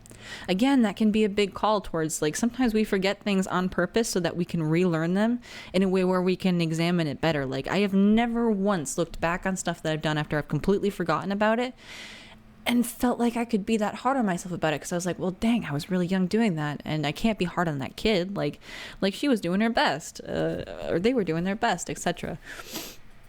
But a beginner's mind, so that you can see life as if for the first time. That's what she's here to help you acquire. Remain open to your learning and discovery. Who is your spouse or partner today? Can you see them with fresh eyes? Who is looking back at you in the mirror this morning? Become a mystery unto yourself and reconnect with a sense of childlike wonder. And who is your spouse or partner today? Can you see them with fresh eyes? Is especially nice. You can apply that to a lot of different people. Like, what is your friend like today? What is your mother like today? Like, who are they in this moment, and how many versions of them can you meet? What kind of childlike wonder could that inspire in you to try to meet every possible version of the people that you truly love? Just in the normal way of just day-to-day basic stuff. It can inject quite a bit of wonder. But the medicine was what I was kind of referring to earlier, which is the child comes to show you how you can correct the course of your life without being punished. Set yourself free from your condition for suffering. You were born unfettered and happy, and you can be so again if you make the choice right now. The child will help you climb out of the hole you may have dug yourself into to recover your sense of play. So there really is a sense of like, when you were a kid, I don't think you would have cared that much if something was a little bit delayed, you know, because you're busy, you're distracted with the next new thing, or you're distracted because you just got a snack, or you're distracted because of this, that, and the other thing. But there's certainly some kind of a situation here, at least for some of you, and if it doesn't apply to you, feel free to skip ahead a little bit. But for some people who were just not really given the opportunity to enjoy that, like it comes for free, like it came for free with your Xbox. Every kid is naturally able to have some openness to experience. We're very into the tabula rasa here, theory, like the blank mind theory here, coming into Earth, into being born, coming into Earth. Bear with me on some of these things because we have a wider audience than most. I would presume with all sorts of different concepts here, everything from the rosary and onwards. And we have lovely birds outside. But there seems to be something about like being like having a lot more dark days and being a little bit forlorn and having a lot of these obstacles, and not necessarily being told that the reflections aren't necessarily reflections of you as you are. They're reflections of you and that other thing combined, and what that ends up being, with the outer experiences concept here. So again, the giveaway we can move on to here. The giveaway is the gift you offer to life without attachment, without expecting anything back. You can only give what is truly yours: a smile, a nod of encouragement, a gentle touch, and a kind word. This is not giving to others what you no longer want, like the sweater that no longer fits, but gifting that which is most precious: your authentic love and genuine feelings. Make a list of the invitation is to make a list of 10 people and things for which you are grateful. This is actually a great manifestation practice because it will put your focus back on the lens of love. It's not that these other things don't exist. It's not that you can't go on your own quest to determine those things, but it is about refocusing. It is about putting your mind in the place that you would prefer for it to be. And if you still feel like there's a part of you, an inner child, that's crying out like, no, you're ignoring my pain, then you need to do something comfy. You need to have like a night with yourself where you give yourself a comfort. That's where the self-care of like the spoiling yourself thing really comes in handy. I'm all for the hard self-care where you make sure you take your medications that you need to, you eat properly, you eat your veggies, basically, kind of self-care. But the one that I prefer in this instance, especially if you're giving a lot of yourself, is to just be kind, especially if the inner child is calling for something, because at that point, that is definitely a huge sign that you need to be focused on trying to reparent that part of yourself, or if you are younger, continuing to support yourself and be your own sibling, be your own best friend, because that is going to be your best friend for a very long time if you can manage it, that inner child, that part of you that's survived with you the whole time, along with your shadow as well. But making a list of 10 people and the things for which you are grateful. Connect with the feeling of gratitude. The giveaway comes to ask you to feel the same gratitude without needing anyone or anything to inspire it, and to share this gratitude with those you meet. As you offer thanks, your heart opens and you start realizing how much life has given you. You heal your feelings of scarcity and open yourself to the abundance that surrounds you. And the candle's going crazy now. The giveaway invites you to be in the flow of life as you give freely and receive freely. And then the medicine. Is it difficult for you to set limits on how much of yourself you give? If you give more than is healthy, then you will not be able to give for long. You'll feel resentful with your partner or associates, or you'll feel like the world owes you something in return. Notice if you give for any reason other than pure generosity. Are you trying to be liked or accepted? Are you hoping to heal an old wound? Start giving to yourself first and foremost. Offer yourself the care, the love, the time, and the acceptance that you are longing for. Once you experience plenty, then you can truly give to others. So again, that list can be a very useful thing. But I want you to, especially for this pile, focus on inwards for right now. See what you can change about you and see what you can examine and see in others. Would be a really good exercise for the time being. Just to see if you can get yourself to look through the lens of love and see if you can get to the point of the Aleister Crowley deck talks about the devil in the tarot being one of the cards that represents someone who can be in ecstasy in any situation. Like, it doesn't matter if they have to go get gas, they will be really happy for the chance to look at those gas station, or you know how the sunsets are always better at like gas stations and grocery stores and stuff like that. Instead of, there was a meme like that going around, instead of at these beautiful scenic places, it's always at the freaking grocery store. So enjoy that and recognize how that makes you feel, how all these things make you feel through the lens of love in a very positive way. And then we have the vision quest. The essence. In the vision quest, you face your fear, embrace your mortality, and then meet face to face with spirit. When we feel stagnant, a vision quest brings our lives into perspective. We realize our flaws, our potential, and the opportunities life is now offering us. We remain on a vision quest until we find the key to open a new door or write a new chapter in our lives. And I will leave this here so that you may pause if you would like to read it, because I will not be reading the rest.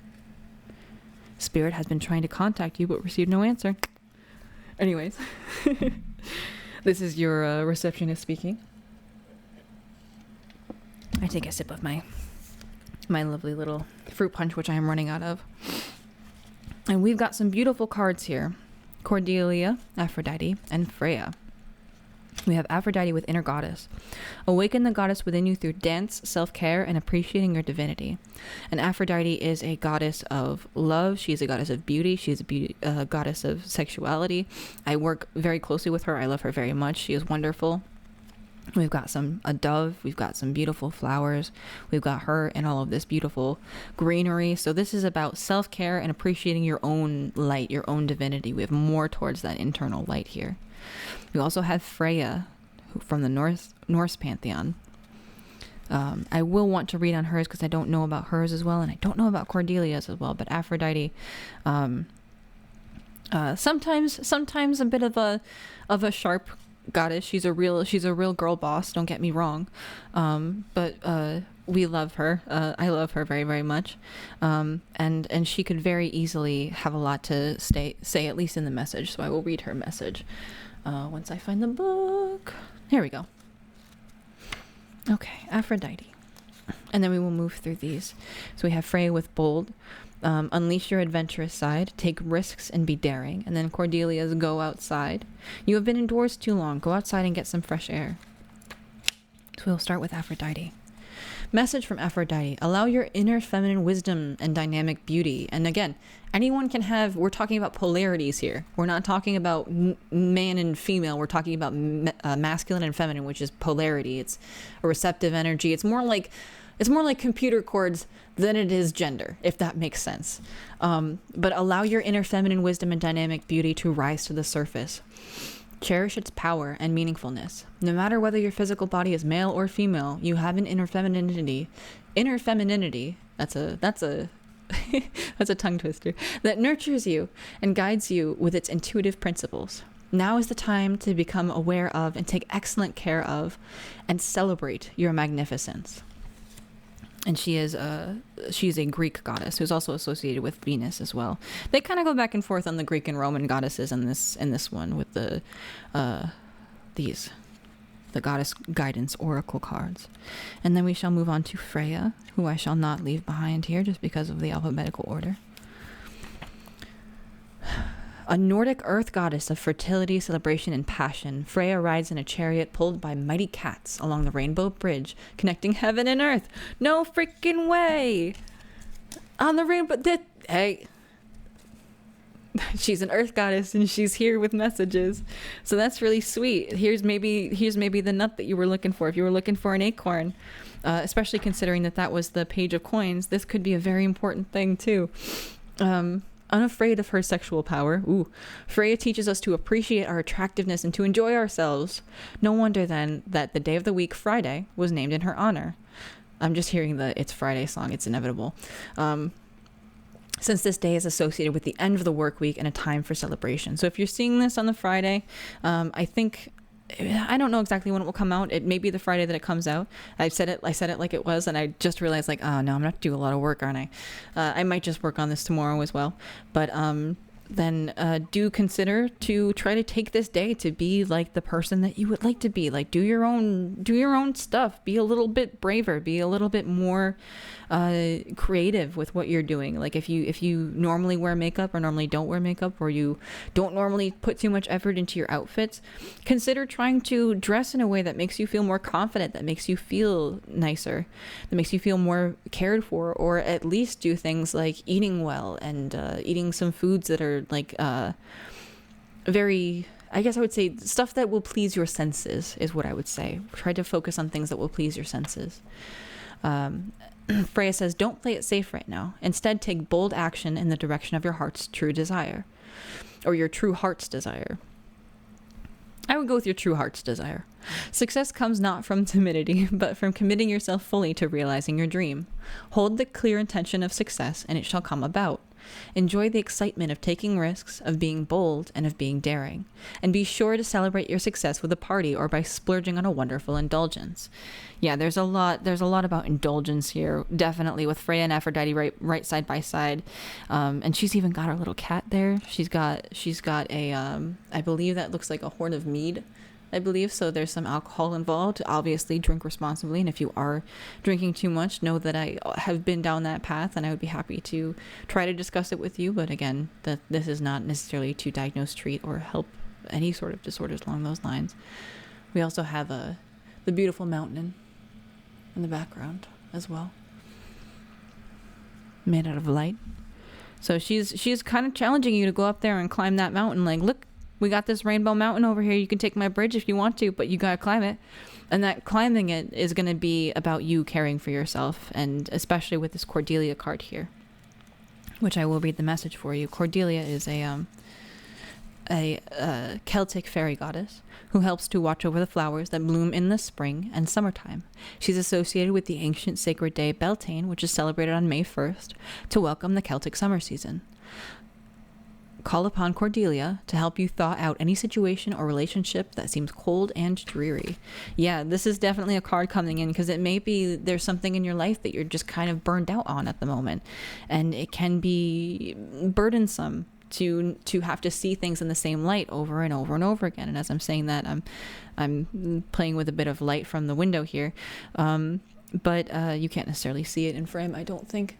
Maybe we'll find out later. We're definitely getting at least a shadow as the light outside goes down. But you're definitely being called to care more for yourself, go outside a little bit more, do things that are pleasing to your senses. There's a lot about this thawing out of this card specifically. Like, I can almost feel like some bitterness about, like, oh no, it's not a reflection of my internal condition. Like, it is, because you're just that powerful.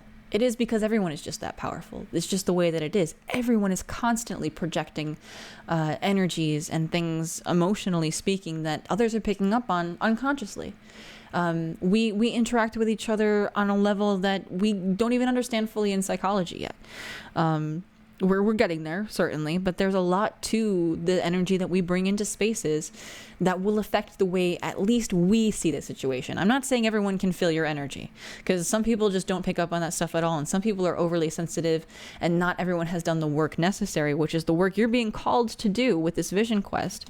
Freya's asking for you to be bold and try to see what's at the top of that mountain there. Go on your little vision quest to figure out what's there, and to see if you can see, as I said before, the side of the mirror, to see if the mirror is like all wobbly and stuff like that, if it's like the mirror like curves inwards like this or curves outwards, however it goes, so that when you're looking at it this way, you know, oh, okay, I'm not like all curvy like that. It's just the mirror. Like, it's not just like, oh, I'm tall, I'm short, I'm tall, I'm short. Oh, the mirror is doing that. And then you can figure out, like, if someone's like bent over backwards from that perspective. It's a very interesting way to learn things. So, message from Cordelia to end things off here. You have been indoors too long. Go outside and get some fresh air. Being cooped up is not the natural way for inhabitants of this exciting planet to live. Believe me, there's plenty to see and experience when you exit your four walls and roof. A daily venture outside will not only revive your spirit and soul, it will give you hope and faith in this planet's very existence and future. You'll see all of the goodness that's in store within nature. The flowers ready to unfurl, the leaves that are sprouting, the birds that hop about, and even the wind that affectionately caresses you. Don't let another day go by without stepping outdoors into this most entertaining and exciting of environments. So there's certainly some things about some references towards the month of May as well, so that may be a relevant month for you coming up here. But all in all, it's definitely, the universe is definitely pushing you to try to take a couple of risks, to try going outside a bit more and just caring for yourself, trying to see yourself and the reflections being presented at you. With all of these incredible things in your cards, you already seem like you're in a prime position with holding on to things, or not holding on to things too tight, but not necessarily letting them go. With your Chariot and the Page of Coins here, that are really encouraging you to I mean you don't even need to take the bridge necessarily with the Freya card. You can just fly up on your little lily pad here, your little lotus leaf. But there is a message coming down that if you so choose to take that bridge, it's funny that we also got this branch that looks so much like a bridge in the little bees. If you choose to take that bridge, you choose to take the path of like walking in nature or a number of other things, you will see many exciting things. You will see those things that you now know you don't necessarily have to take with you. Like, you can go about and you won't be distracted picking up every little pebble along the way, because your butterflies will be moving you along and you'll just be having a beautiful, gorgeous experience, which it seems to be the thing that is being called to you in the moment. So remember that anytime you get lost somewhere, it could just be another adventure, especially with the obstacles or detours in the right direction. And I will leave your tarot card reading and oracle card reading off there for today. And move on to pile number 3 and the pile preparation for that. But thank you very much from the very beginning to the very end for all of your time and your attention. I hope that whatever you are going through, whether it is good or bad, you are being led in the right direction. I know that just from the universe, but I hope truly from my end as well that you are being led in the right direction, and that you find the things that you are looking for and it brings you much joy. That you are able to enjoy all of these things, that you have all of the blessings of Aphrodite, Cordelia, and Freya, if you so wish to work with any of these. They are wonderful archetypes and goddesses to work with, all of them. They are lovely people. All of these lovely cards as well, as we put these away. If you would be at all interested in a personal reading or leaving a tip, I have all of those things available on my Ko-fi page. You are more than welcome to take a look there. I will say that I will never ever be asking you if you want a reading in the comments, so do be careful about that, because I can't necessarily help all the time in a lot of these situations. It looks like my phone is about to die, so I will have to cut this here for now and let that charge for a minute, and then come back again for pile number 3. And thank you so much for your time again. Bye. Hello to pile number 3. I've taken a little bit of a break in between these last couple piles to go take care of some chores around the house and let my phone recharge, because it died at the end of the last video there. But if you're here for the Wanderer's Tarot with the world at the back of the deck, this is giving me another thing I gotta censor, but that's okay. I am going to be doing the pile preparation. If you prefer not to watch the pile preparation, if this is a boring part for you, I've time stamped it all so you can skip it. We're getting a very pretty color there. That's quite nice. Between these, and we also have the the 5 of Swords. Ooh. Anyways, the pile preparation. If you prefer to skip it, you're welcome to. This one is a bit hard for me to shuffle. I've tried to bend the cards to make them a bit more manageable, but they tend not to do that. So it might take me a little bit longer in the preparation. The other piles took me quite a while, so do not be discouraged if because this reading is a bit... Oh, geez, we're already getting a lot of these. Okay, I'll take it. But I wasn't quite ready yet, actually, so I'm not going to take it. But we do have the moon and we have the fool. So starting out on our next one for pile number 3 here. Just starting out to see if we can believe in some illusions and make this a more realistic situation here. So pile number 3. Shuffling up the Wanderer's Tarot for you. Let's go with our first few cards are supposed to be about the current situation from the universe and spirit and the highest good of pile number 3. Only the highest good and only spirit in the universe. I am messing around with a bunch of other things right now, except for the goddesses that we can pull from the goddess guidance thing. So, if I can please shuffle up nicely. Try to cut the deck a little bit here. Ooh, there's already one. I'll take it. We need the first 3 cards for them, and then we will need the other ones after, but I will go with these first. These are very hard to shuffle, I will say, but I got this deck because I was excited that they had 2 different versions of the High Priestess and the Fool. It is the Cosmonaut, I think, maybe? We'll have to see if it comes up. And the Shaman or Shaman, depending on how you pronounce it.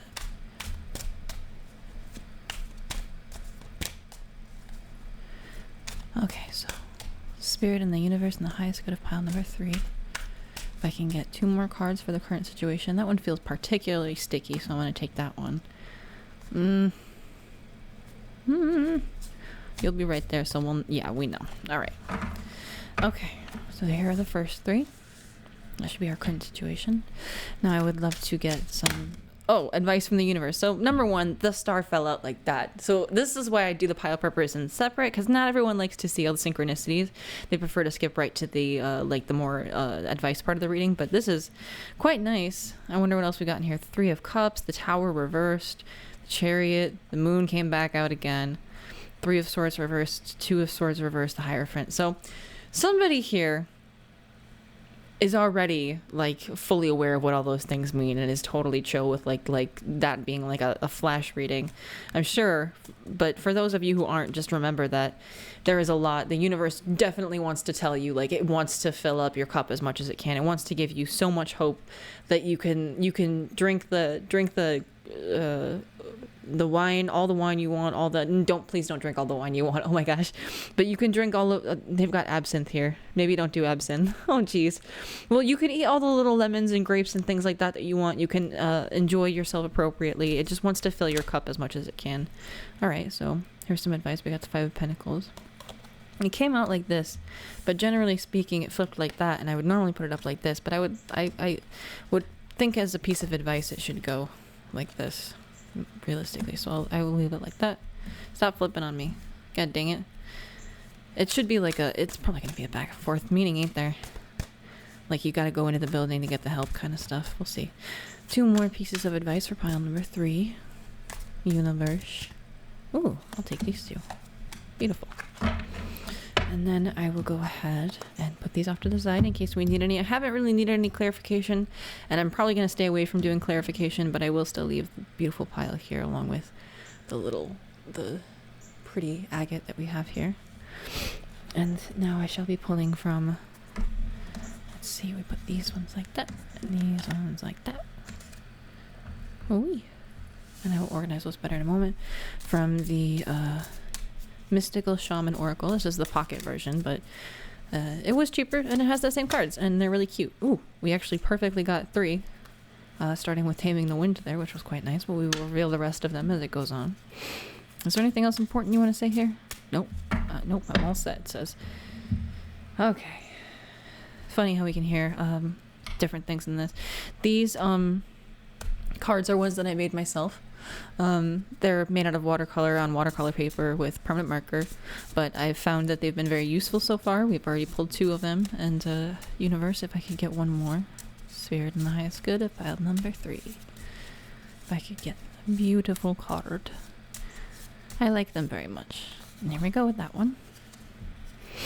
I'll put this onto the side nicely. I don't mind leaving that there for the time being.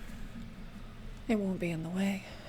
Okay, I will be pulling some of the Goddess Guidance Oracle cards here. Oh, Oracle cards. Well, Sarasvati wants to come out whether I like it or not, so she's hanging out, and so is White Tara. Alright, so we have 2 of those. That was actually very quick. I was already thinking about, I normally don't show the back of the deck when I'm doing this, and it just happened. But she's quick. Tara's a quick goddess. She's right there all the time, so especially Green Tara. I love her very, very much. As an archetype as well, all of these. I don't know much about Sarasvati, but we will have to learn together. If you do not already know. If you already know, then you already know, and you know more than me. And congratulations, because we each have our own skills and talents and things. Alright, also if you hear any odd noises, it's because the I left the window open because the kitty's been in and out of the window all day, and I refused to keep them out of that situation. They like it there, and I will give it to them. It's a beautiful day outside, and we're not going to get many of them. So, Universe, if I could get some of these Universe Has Your Back, the Universe Has Your Back cards for pile number 3. I would like to have 2 or 3 of them, whatever you think is an appropriate number. And I know that they can't necessarily fall on the thing, but I would like to have something that's sticking out here a little bit more. Are we doing the corner things? Okay. If we're doing the corner things, I'm probably going to take these 2. Because then the rest of these sit pretty nicely. Those are the ones that were sticking out. Alrighty. And then that should be the pile prep. I'll go ahead and move these over here. Sorry for the little rattling noises. My microphone and my desk are all kind of connected at the moment because of the setup that I have. I'm sure that eventually the setup will be a little bit different, but for now it is the way that it is. And we shall appreciate it as best as we can. Okay, so we have these cards, and I will set them aside nicely here. And then I will get ready to begin pile number 3.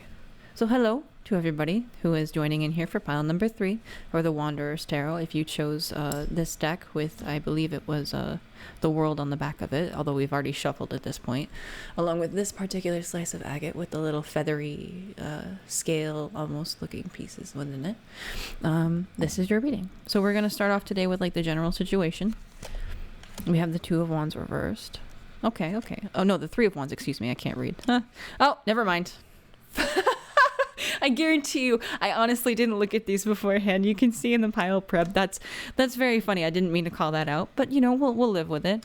And the 6 of Wands reversed. Okay, so right now I'm seeing a lot right here, and I would really like to. I'm particularly being called to pulling out the book for the Wanderer's Tarot for the 3 of Wands. The 2 of Wands and 6 of Wands I'm quite familiar with. This is a feeling of either overconfidence or a lack of confidence, but with the 2 of Wands and how somewhat frightening this particular imagery can look, like they're on this dock and they're looking out, and it's almost like this way they're predicting there being storms, because we get the gray towards the top at that point.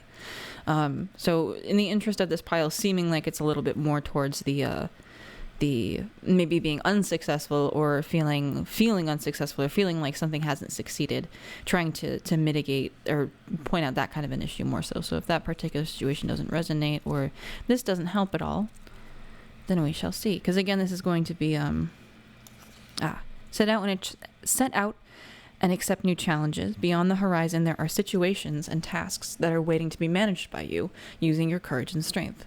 Your treasure is a well-prepared suitcase full of things, books, and items you will need. Abandoning doubts and useless objects or emotions are just as beneficial. So this is definitely calling towards there being a little bit of an issue with doing that kind of a thing.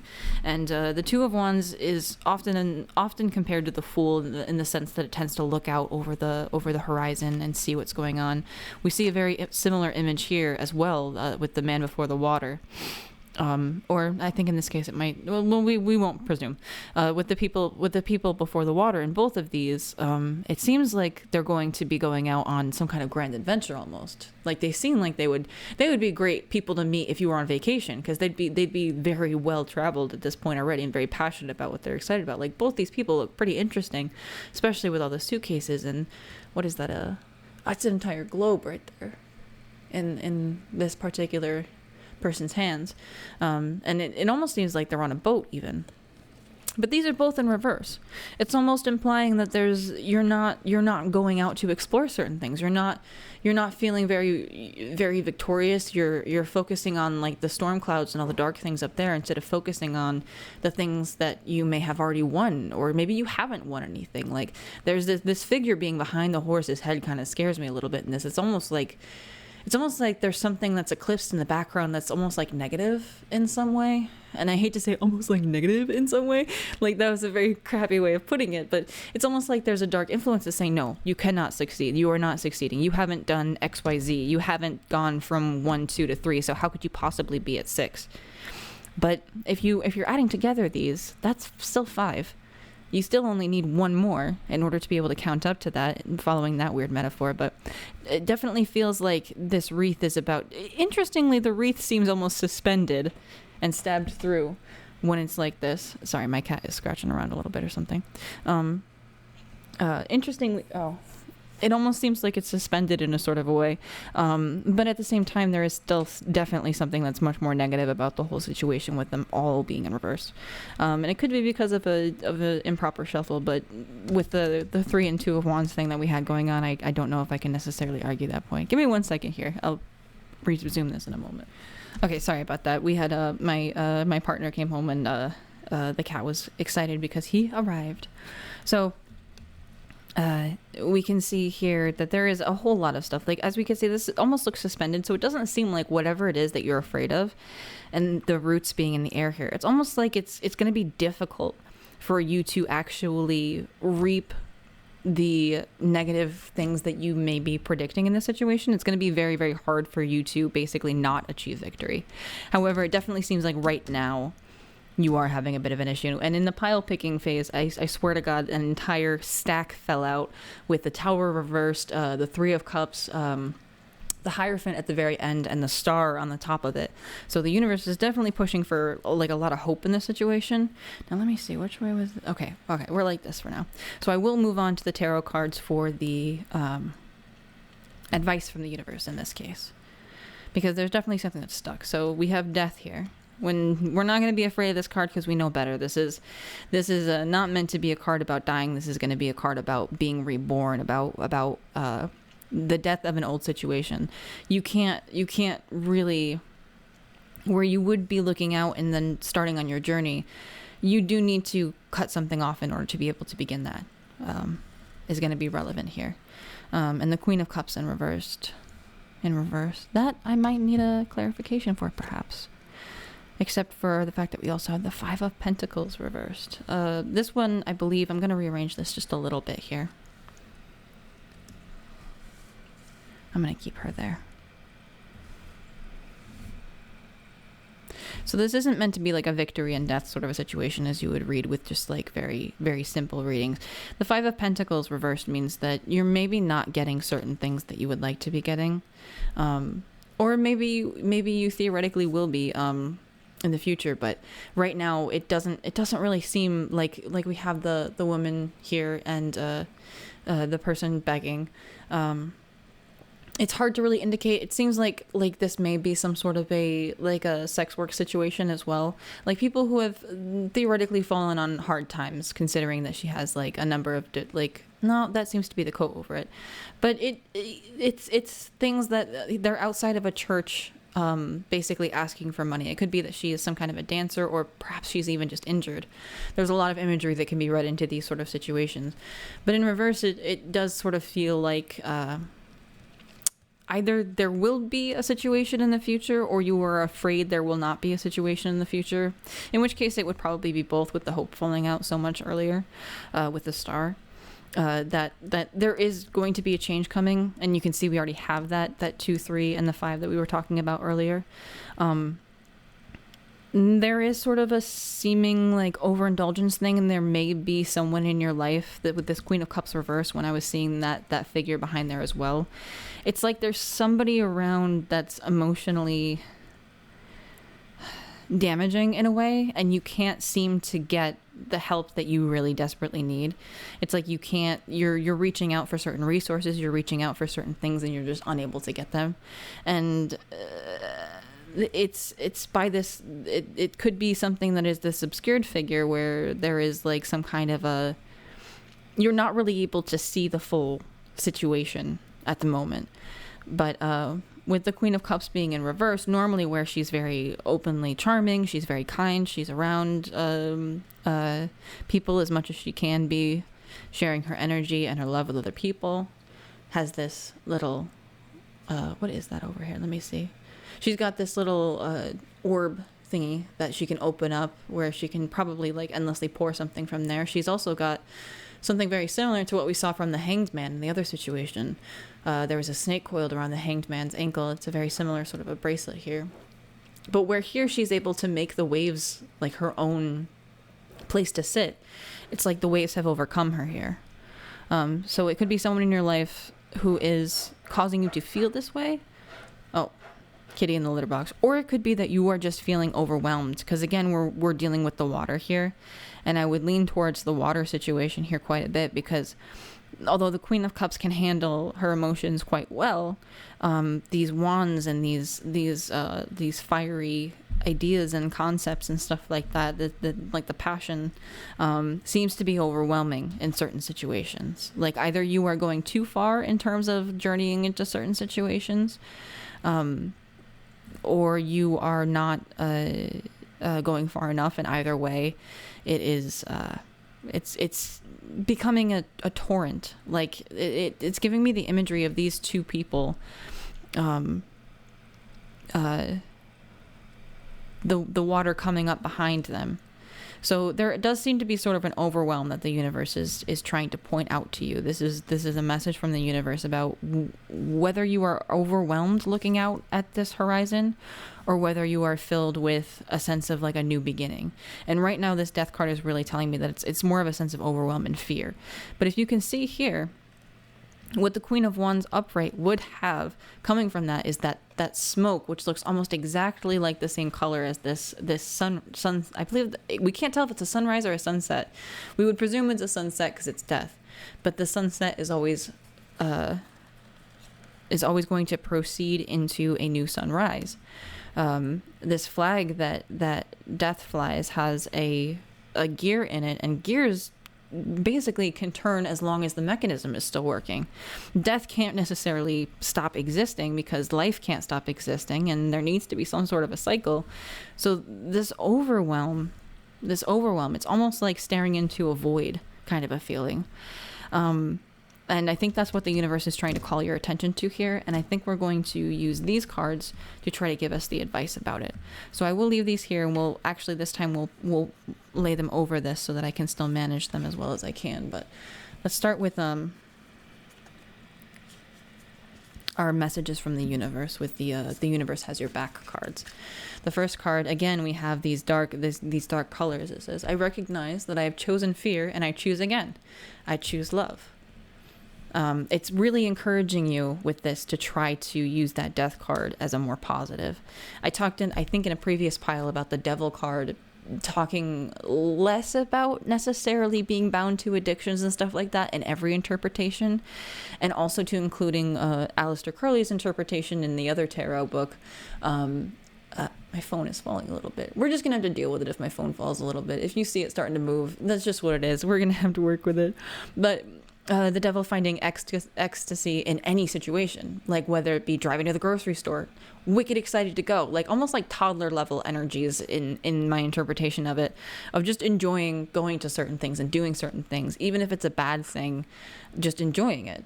Although you'd have to be a very wise toddler indeed to be able to enjoy some of the more negative aspects of life. That's something that we can learn as we grow up, how to see things in a different light and how to feel better about them. And then we have, I surrender to a power greater than me. The power of death is more powerful than all of us, I'll tell you that much. And the butterfly is a symbol both of death and transformation in a lot of different symbologies and cultures. So there really is, death is a huge transformation card. So that's just that gear on the outside that's constantly turning is sometimes just a cocoon for you to go into and to learn more about the world around you. The Queen of Cups knows this as well because she's very familiar with the ebbs and flows and cycles of life. So getting in touch with that, perhaps even getting in touch with like a more feminine, internal, passive aspect of yourself might be useful. You might be able to you may want to try to just cocoon yourself, or however you want to go about things, whether it's surrendering to the situation by surrounding yourself with a sense of like, no matter what happens, it's all going to be okay. Or just saying it is what it is. Whatever you do, as long as you are not choosing fear and you are choosing love. And then when I lean on the faith of the universe, peace becomes real. And that would really be that's a big call to just trust in the universe itself, honestly speaking. We've got these two birds nesting together, and we've got them right underneath the Three of Wands and the Five, or on top of the Five of Pentacles here that was in reverse. So trust that there is something larger than you. The universe itself does feel your pain because it is you.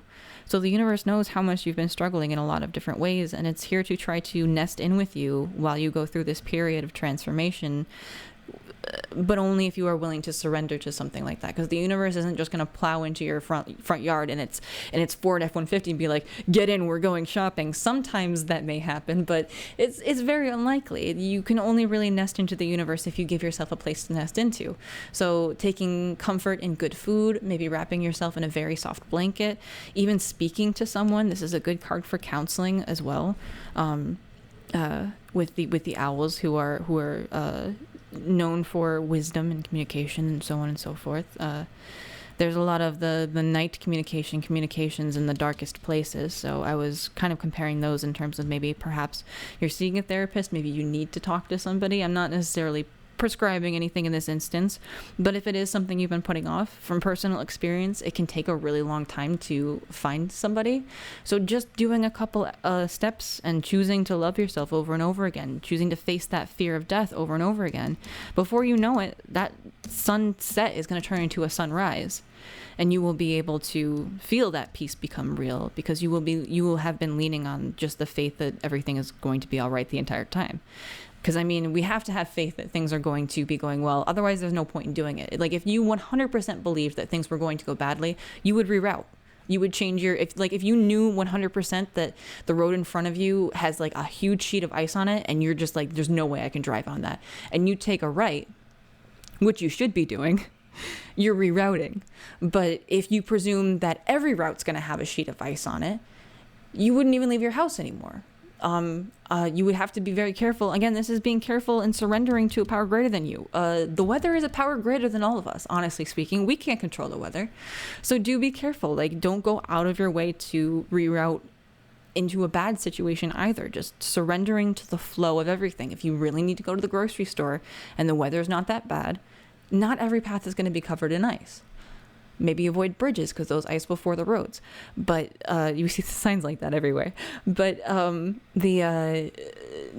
if it is a terrible storm outside, if it is going to be very bad, then maybe don't deal with those sorts of things. I'm using this as a metaphor. I'm not telling you what's going to happen. You should use your own judgment when it comes to driving places, because I can't tell you how your driving laws work. But I will move on now to, this is my own oracle card that I've created. You are loved. It's almost like a challenge card. It's like, no, you are. Doesn't matter. Choose again. Choose again. The universe didn't care if you chose wrong the first time, by the way. Like, if you can choose fear over and over and over and over again, and you will only be rerouted. That's what the overwhelm in the Queen of Cups is about. Because if she can't handle this, if she can't handle what's inside of this orb, it turns into a Pandora's box situation. And then she gets overwhelmed and flooded by everything. There's still the light in there, don't get me wrong. But until she can learn how to manage those things, the Queen of Cups is only ever going to be met with more and more transformation, more and more death.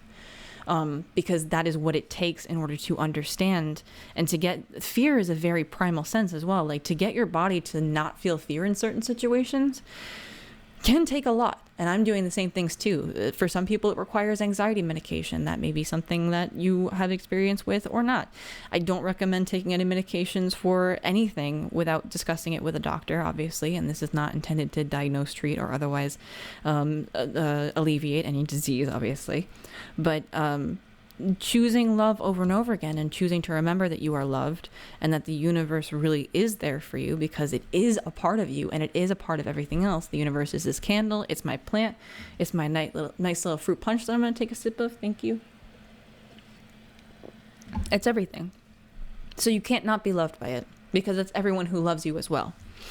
So surrendering to that force and the spirit that flows through everything can be a very, very good way to get yourself out of that situation. If you feel like things are just completely unsuccessful, you're too afraid to look out, or even if you're looking out too much, if you're just like scoffing at the whole concept of even reading a tarot reading, there's nothing else that I can show you with all the synchronicities and stuff like that. You may see all these in different ways. Like, of course, there's a some odd percent chance of all this happening in this way. I don't know what to tell you about how I misspoke and misread the Three of Wands into the Two of Wands, which then revealed itself. And that's where I choose to place my faith, because if I'm interacting with the universe and that's what I'm calling on, and all these cards are also the universe, what could possibly go wrong? There is nothing that could go wrong. So recognizing that death is not necessarily something to be terrified of is a great example here. So we will start out with these ones too. The owl. I was just talking about the synchronicity. Like, what do you want me to do at a certain point? Like, there is nothing that I can do except just continue to have faith in the universe. So again, that nesting call, the knowledge, that wisdom, I will briefly read from this as we move through this, because I didn't want to take quite as long with this reading as the other ones. But this one is just crazy with the synchronicities. I don't even know what to do. Where is our owl? Owl is the master of the night. She can see situations with perfect clarity, more so when it is dark, and is able to discern truth when others are sightless. She helps you find your light and your lightness in the darkest moments of your life, and to embrace the night as your ally. Owl can bring messages from the invisible world. She opens your ears so that you may hear the voices of the ancestors, and you may acquire their wisdom and make it your own. What is the message you are not hearing, the situation you are not seeing with clarity? You know what? I will actually, as well, I will allow for you to pause these and read through them. I've been trying to. I haven't gotten everyone. If you'd like me to type one out because I forgot, I'd be more than happy to. Just let me know in the comments below. What is the message that you are not hearing, the situation that you are not seeing with clarity? Owl invites you to wait patiently. Bide your time until it is right to act. Then do so decisively, with no hesitation or remorse. What else do we have? We also have the Heart of Sky. This is another love thing. I mean, if you want more synchronicities, I'm sure we're going to get another one. Well, Taming the Wind, not quite so much. Although we can relate that to a few other things. Although we do have the... Oh, never mind. We got 55 up there. Good enough. I'll take it. And then that's where most people sign off and are like, yes, that was you're just looking for something that's related to it. But what do you want me to say at a certain point? The Heart of the Sky is right on top of I surrender to a power greater than me, right next to I choose love, and right below you are loved. Right next to the owl cards that are all right next to each other. There's such a nesting element here. So I will be reading this one. The Heart of Sky is the love force that made all creation possible. This same force is present when you create with originality, when you bring formlessness to form, or inspired ideas to expression. Like that meme, like, haven't you ever made a little guy out of clay and felt his soul enter the universe through your fingertips? Like that one from Tumblr or something. I forget. If I can find it, I will try to share it, but I don't know if I'll be able to find it. This primeval force does not know good or bad. It is up to us to provide the clear intention that will guide it to manifest. The Heart of Sky helps us call in beauty from the invisible world and birth it in the world of matter. The invitation. The Heart of Sky brings you a sacred reminder. You are a channel for the original energy of creation. Become the paintbrush, the canvas, and the artist, all guided by the Heart of Sky. Set your intention ethically and clearly, and allow the universe to take care of the details. And the medicine. You may feel responsible for everything and everyone. Perhaps you think you have to do it all alone. This takes you into a dark hole where you lose trust in the natural order of the cosmos.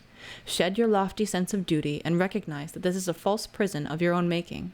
You can open the door and set yourself free in an instant. So yeah, again, every time you choose the fear button, or every time you choose the door that's marked fear, you can literally just turn around and open up the door again and be like, all right, I'm going to go in the other one because this one's actually just kind of scary, and then just like close it behind you and walk on off to the other one and then open the love door. You can literally do that at any given time. It is difficult to, and when you are in states of depression, it is going to be a near constant occurrence of calming yourself down from things. But there does come a point, and as much as I hate to say this because I know some people are going to get mad about hearing this, there does come a point where... Oh, Tamagotchi calling. There does come a point where you have to handle your own emotions. Well, I check my Tamagotchi. Like, he is hungry and he is very unhappy, so I'm gonna... Well, I'll pause this here. Hold on.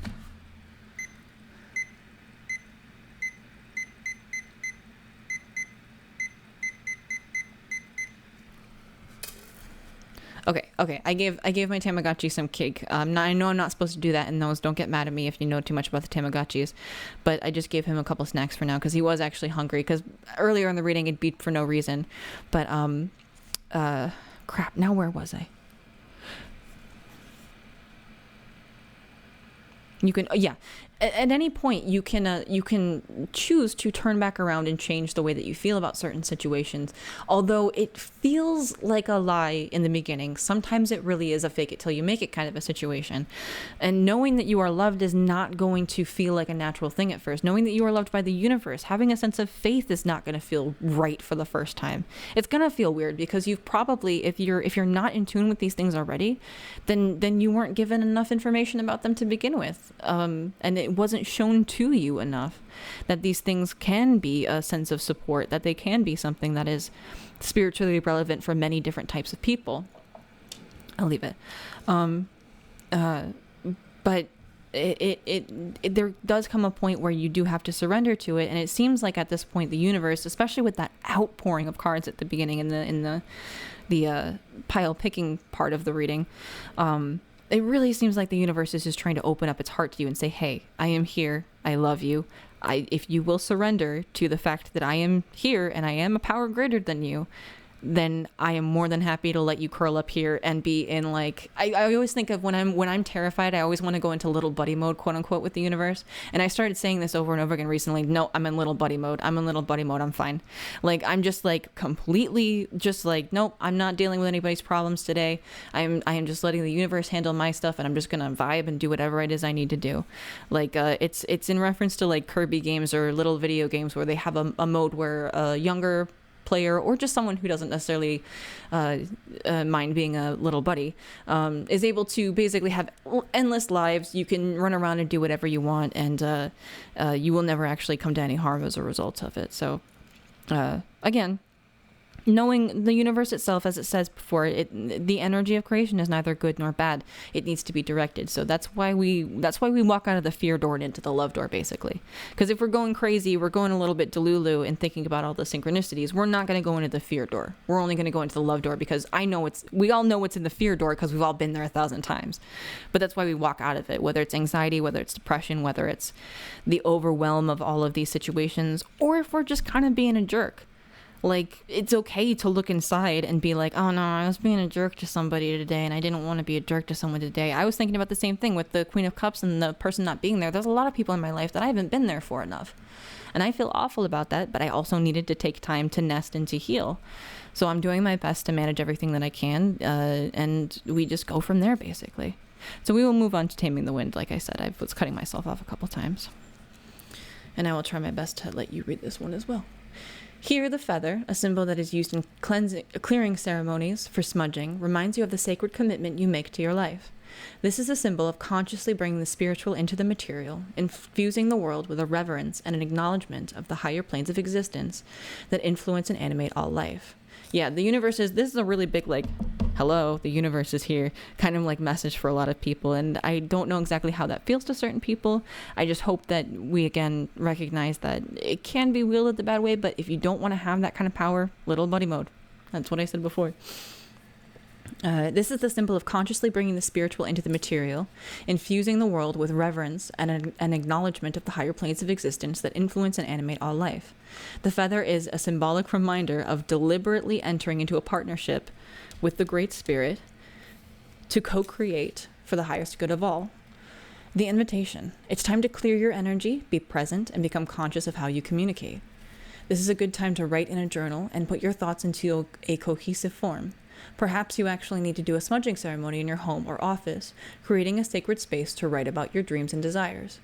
Just remember that when Taming the Wind appears as a symbol, it is time to honor the Great Spirit with reverence and respect. And I will allow you to read the medicine, because it appears to be probably relevant to a smaller fraction here, and I'm getting towards a point here where I'd prefer not to keep reading from the book directly, although I'm going to have to for Sarasvati over here. So, I already know about these two. I didn't always see these. These two fell out face up in the reading. You can see the whole thing again when we did the when we did the pile picking. So we have Sarasvati with the arts, express yourself through creative activities, and White Tara with sensitivity. You are becoming increasingly sensitive. Avoid harsh relationships, environments, situations, and chemicals. So these two definitely call towards like surrounding yourself in like a cocoon of like art and just creating the things that you want to create. That's kind of the zone that I'm in right now as well, because everything's very cold outside. There's not much else that I can do. I felt it was my best option to just do like as much of an empress thing as I could, which was the empress represents like the person who tends to the garden, and the emperor guards the outside type of a situation. So just tending to your own garden is very important here.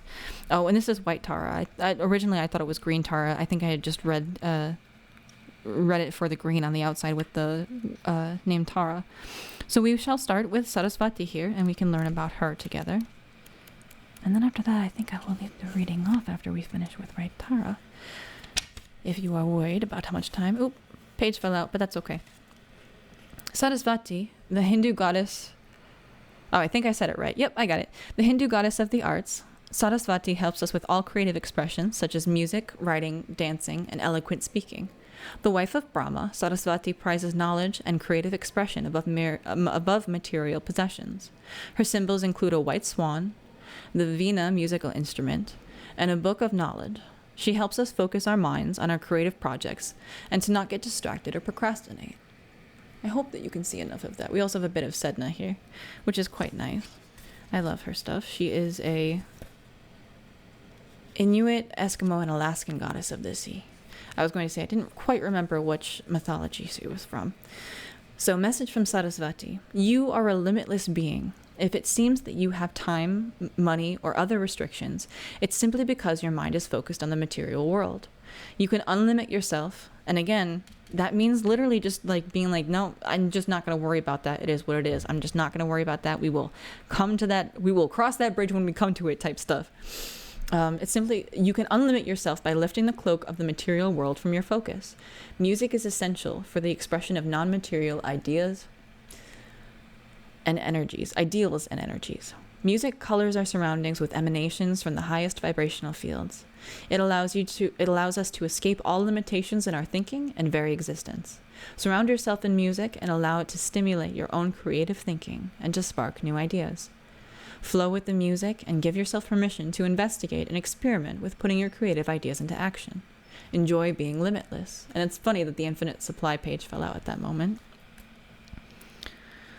I guess we got another one of those. I'm going to take a sip of my fruit punch really quick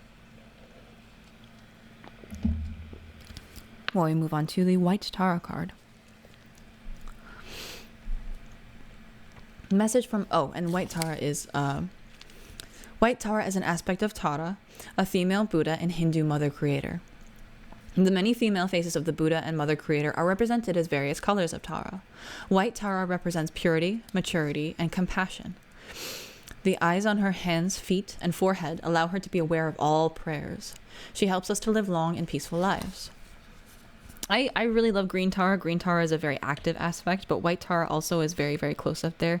She's very, very just like, imagine the universe coming to you like this kind of a situation. Like, just calm down. You can come sit with me and have a cup of tea or something along those lines. I can't necessarily make a voice for that kind of thing because I'm sure hers would be like limitlessly calming, but we can read a message. As you've purified your inner world of thoughts, actions, and intentions, it's natural that you seek purity in your outer world as well. This is to acknowledge your heightened sensitivity, which is as real as it seems. You've stripped away the outer protective layers of unneeded defenses, which blocked your psychic and spiritual awareness. Now you're on the path of ascension, which calls for your heightened awareness. And with this awareness comes new levels of sensitivity to the impure and harsh. Your body is a trustworthy instrument of measurement of your tolerance level. Steer clear of that which your body signals you to avoid. Take excellent care of your body, and it shall serve you well. So acknowledging your sensitivity, taking steps to protect yourself from it, all of these things are very important, and that really is what it means. Is you acknowledge that you can acknowledge that there's a lot of negative things that we end up choosing in our lives, but the second that we decide to be a little bit more faithful about our place in the universe, having a little bit more faith in ourselves, because this is also a very self-love card with the pink, and I was always thinking of like a bit of rose quartz with the pink in these, and that always leads us towards like the concept of self-love as well. which was also referenced in another pile. But again, I highly recommend that you try to stick to 1 or 2 at most. If you do feel called to 3, by all means read all 3. I would never stop you, but you don't want to be sitting here for 3 hours. I don't want to take 3 hours of your time unless you're spacing it out and taking some breaks and stuff. So if you've been here through all this, you really need a break. You really need a break. I already took a break. You should have taken a break. So please, by all means, take some time either way. Especially with you trying to, what did we say for the Taming the Wind here? There was something about that at the very end that I wanted to include here. Yeah, the clearing your energy concept here is very, very relevant with the White Tara, because we had talked about all of that. I'm not as familiar with the archetype cards quite yet, the mystical shaman, but very, very much about cleaning out your space, finding nice things that you would like to fill them with. Like, I highly recommend, if you are interested in any kind of art or anything like that, you can just print things out and put them on your wall, or you can start drawing for yourself and seeing if you want to put things on your wall, do some Bob Ross tutorials and see if you like those things and you'd like to decorate your space. There's so many different ways for you to make your space something that is nicer for you. And then be sure to maintain your social spaces as well. Like, if there's something that truly is bothering you, if it's causing you to either act out in sadness and fear and anger in any of these negative situations that are based in a sense of like feeling lack, try to cut them off a little bit. Try to see what you can do to mitigate that influence on your life, because that will be very beneficial for you. And you also have the influences of Saraswati and White Tara here, so if you would like to look more into them, you are more than welcome to. And with that, I will leave you with the You Are Loved card, and I will say that if you would like any sort of a personal reading or anything along those lines, I do have that available on my Ko-fi page. Also, if you would like to leave a tip in the tip jar, you are more than welcome to as well. But I never necessarily expect anything for these readings. I'm doing them with the expectation that there will be some people that will be able to do that and others that will not.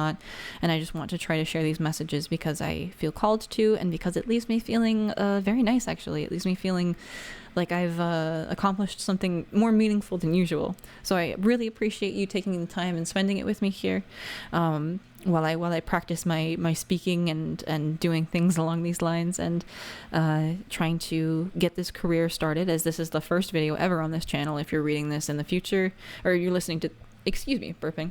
It is life. Inner peace. If you're listening to this in the future, then hopefully we have a lot more available for you. Otherwise, right now, this is going to be all there is. So we shall see you in the next one. And I will say goodbye here. Bye-bye.